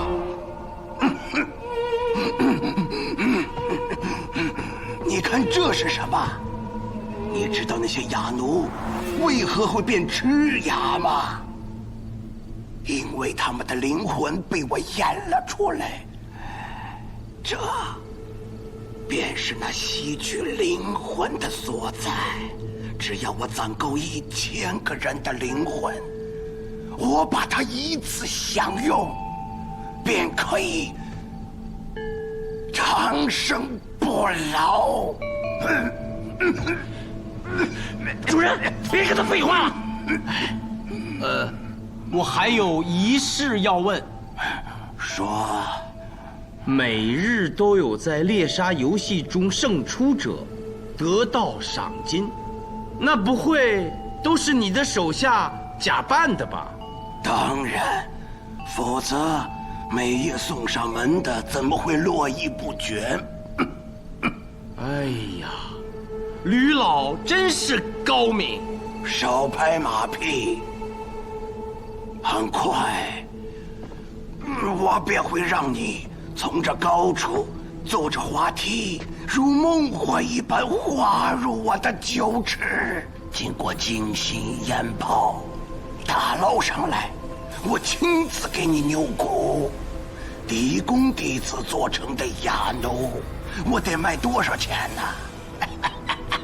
？20万？不，我要留你在身边自用。若如此，苏明多谢吕老。这人是不是傻呀？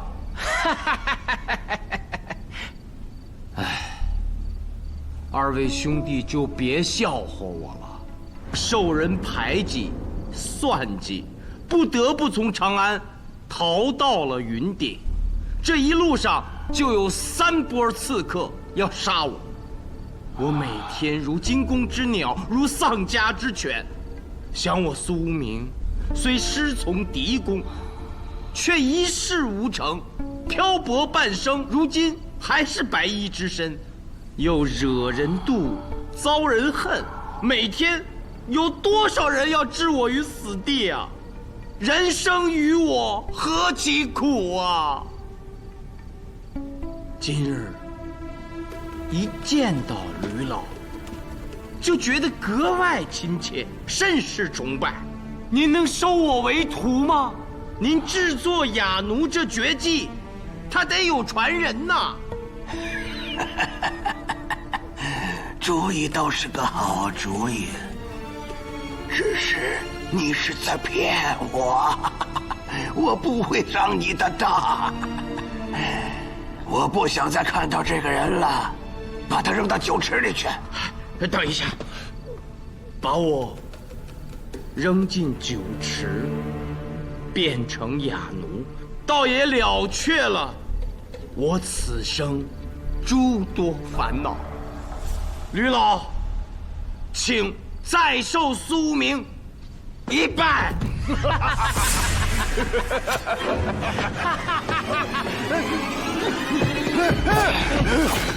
书生之怒，血溅五步。老贼，你轻敌了吧？你们俩把刀放下，不然我现在就摸了他的脖子。好，太好了！你赶紧宰了他！你宰了他，这云顶仙界就是我一个人的了。玉郎，你在说什么？快救义父啊！呸！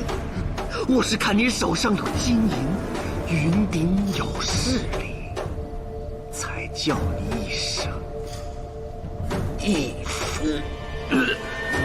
现如今死去吧！你个假宦官，你竟敢背叛我！我当然是假的，是你和宋商赵雷串通一气，逼着我冒充宦官，伪造书信骗那个杀县令的。再说，我原本就是和赵雷一起来的，对你哪儿来的背叛呢？你们还愣着干什么？杀了何玉郎！义父，老东西，你也不看看，如今这云顶仙阶，红袍、绿袍，哪一个不是我的亲信？索命13星，还不都是我江湖上的朋友？哦，对了，还有他们。主人，月朗，我一直对你细心栽培，委以重任，你怎忍心背叛我啊？你呀，年纪大了，自己干不动了，就想找一个人来帮你干活。可你这个人生性多疑，你不信我，利用权力来试探于我，还找了2个人来监视我。我这个时候要是不再做点什么，怎么对得起你的试探呢？背信弃义，背信弃义之徒！说我背信弃义，那我也是跟你学的。还有你苏明，你可真是狡猾多端呐！刚才你那一招扮猪吃老虎，精妙绝伦。抹了他，抹了他的脖子，杀了他！啊，不舍得。那你们俩就一起下去吧。过些日子，我来喂你们牛骨，亲手把你们2个变成一对云顶的老哑奴。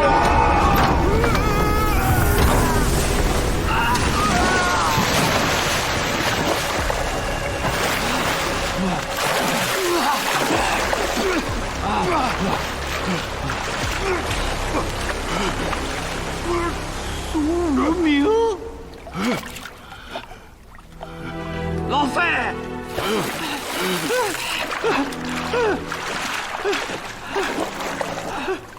我终于找到你了。我老费贪杯才被弄到这儿来的，可是苏无名你怎么也……我是来救你的。哎呦，太好了！你不是也跳进来了吗？你还怎么救我呀？我要是救不了你，就陪你一起死。泡在这里这么久，怎么还这么清醒？不像他们似的。嘘，还不是因为有那个醒酒珠。赵宇，过来，快吐出来！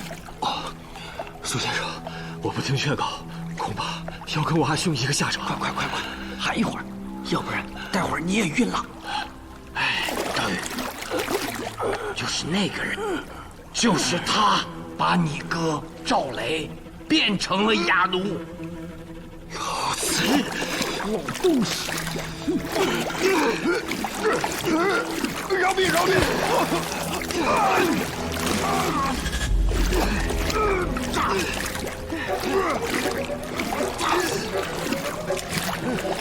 子，我杀了你！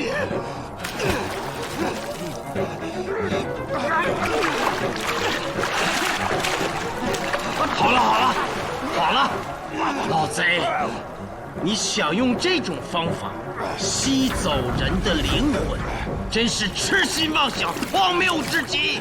你们懂什么？你快喊上吧，一会儿你该晕了。但是，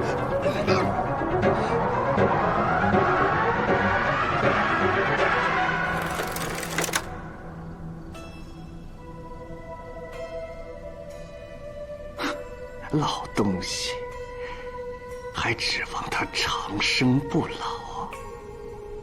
做梦！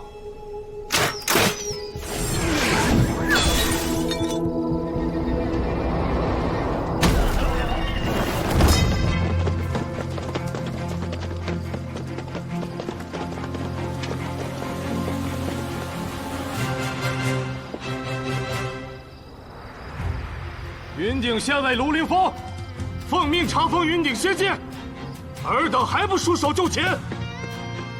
兄弟们，跟我冲！不予顽抗者，杀！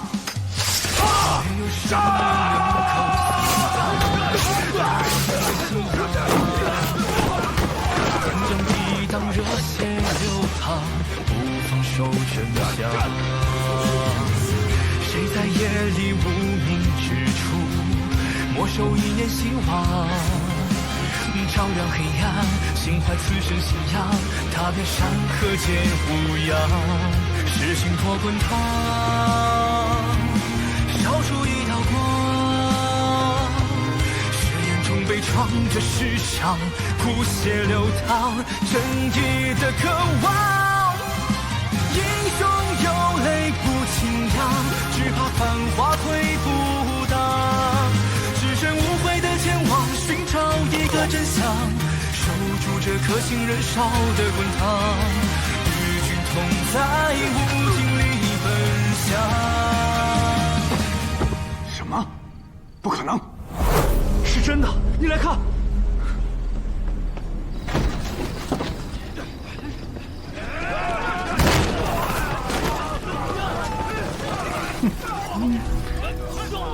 来得好啊！既然来了，我就让你有来无回。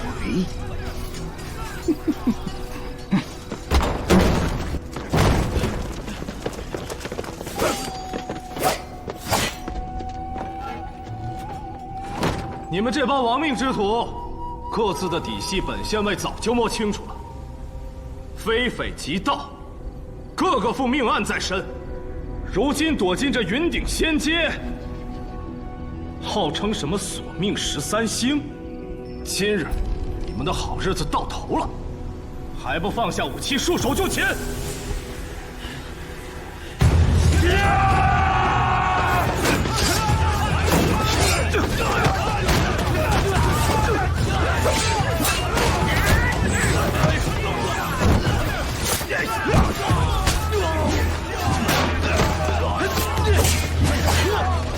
云顶县尉卢凌风在此，交出贼首，投降者不杀。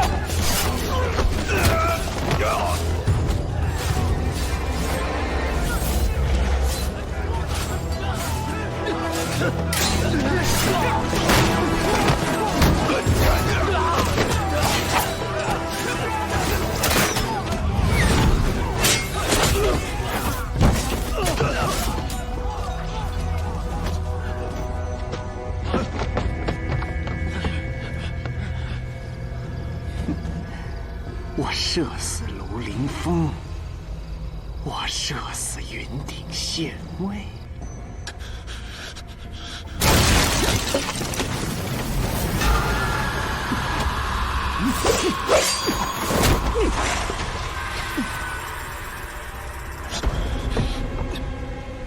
司马兄，司马县尉，司马县尉。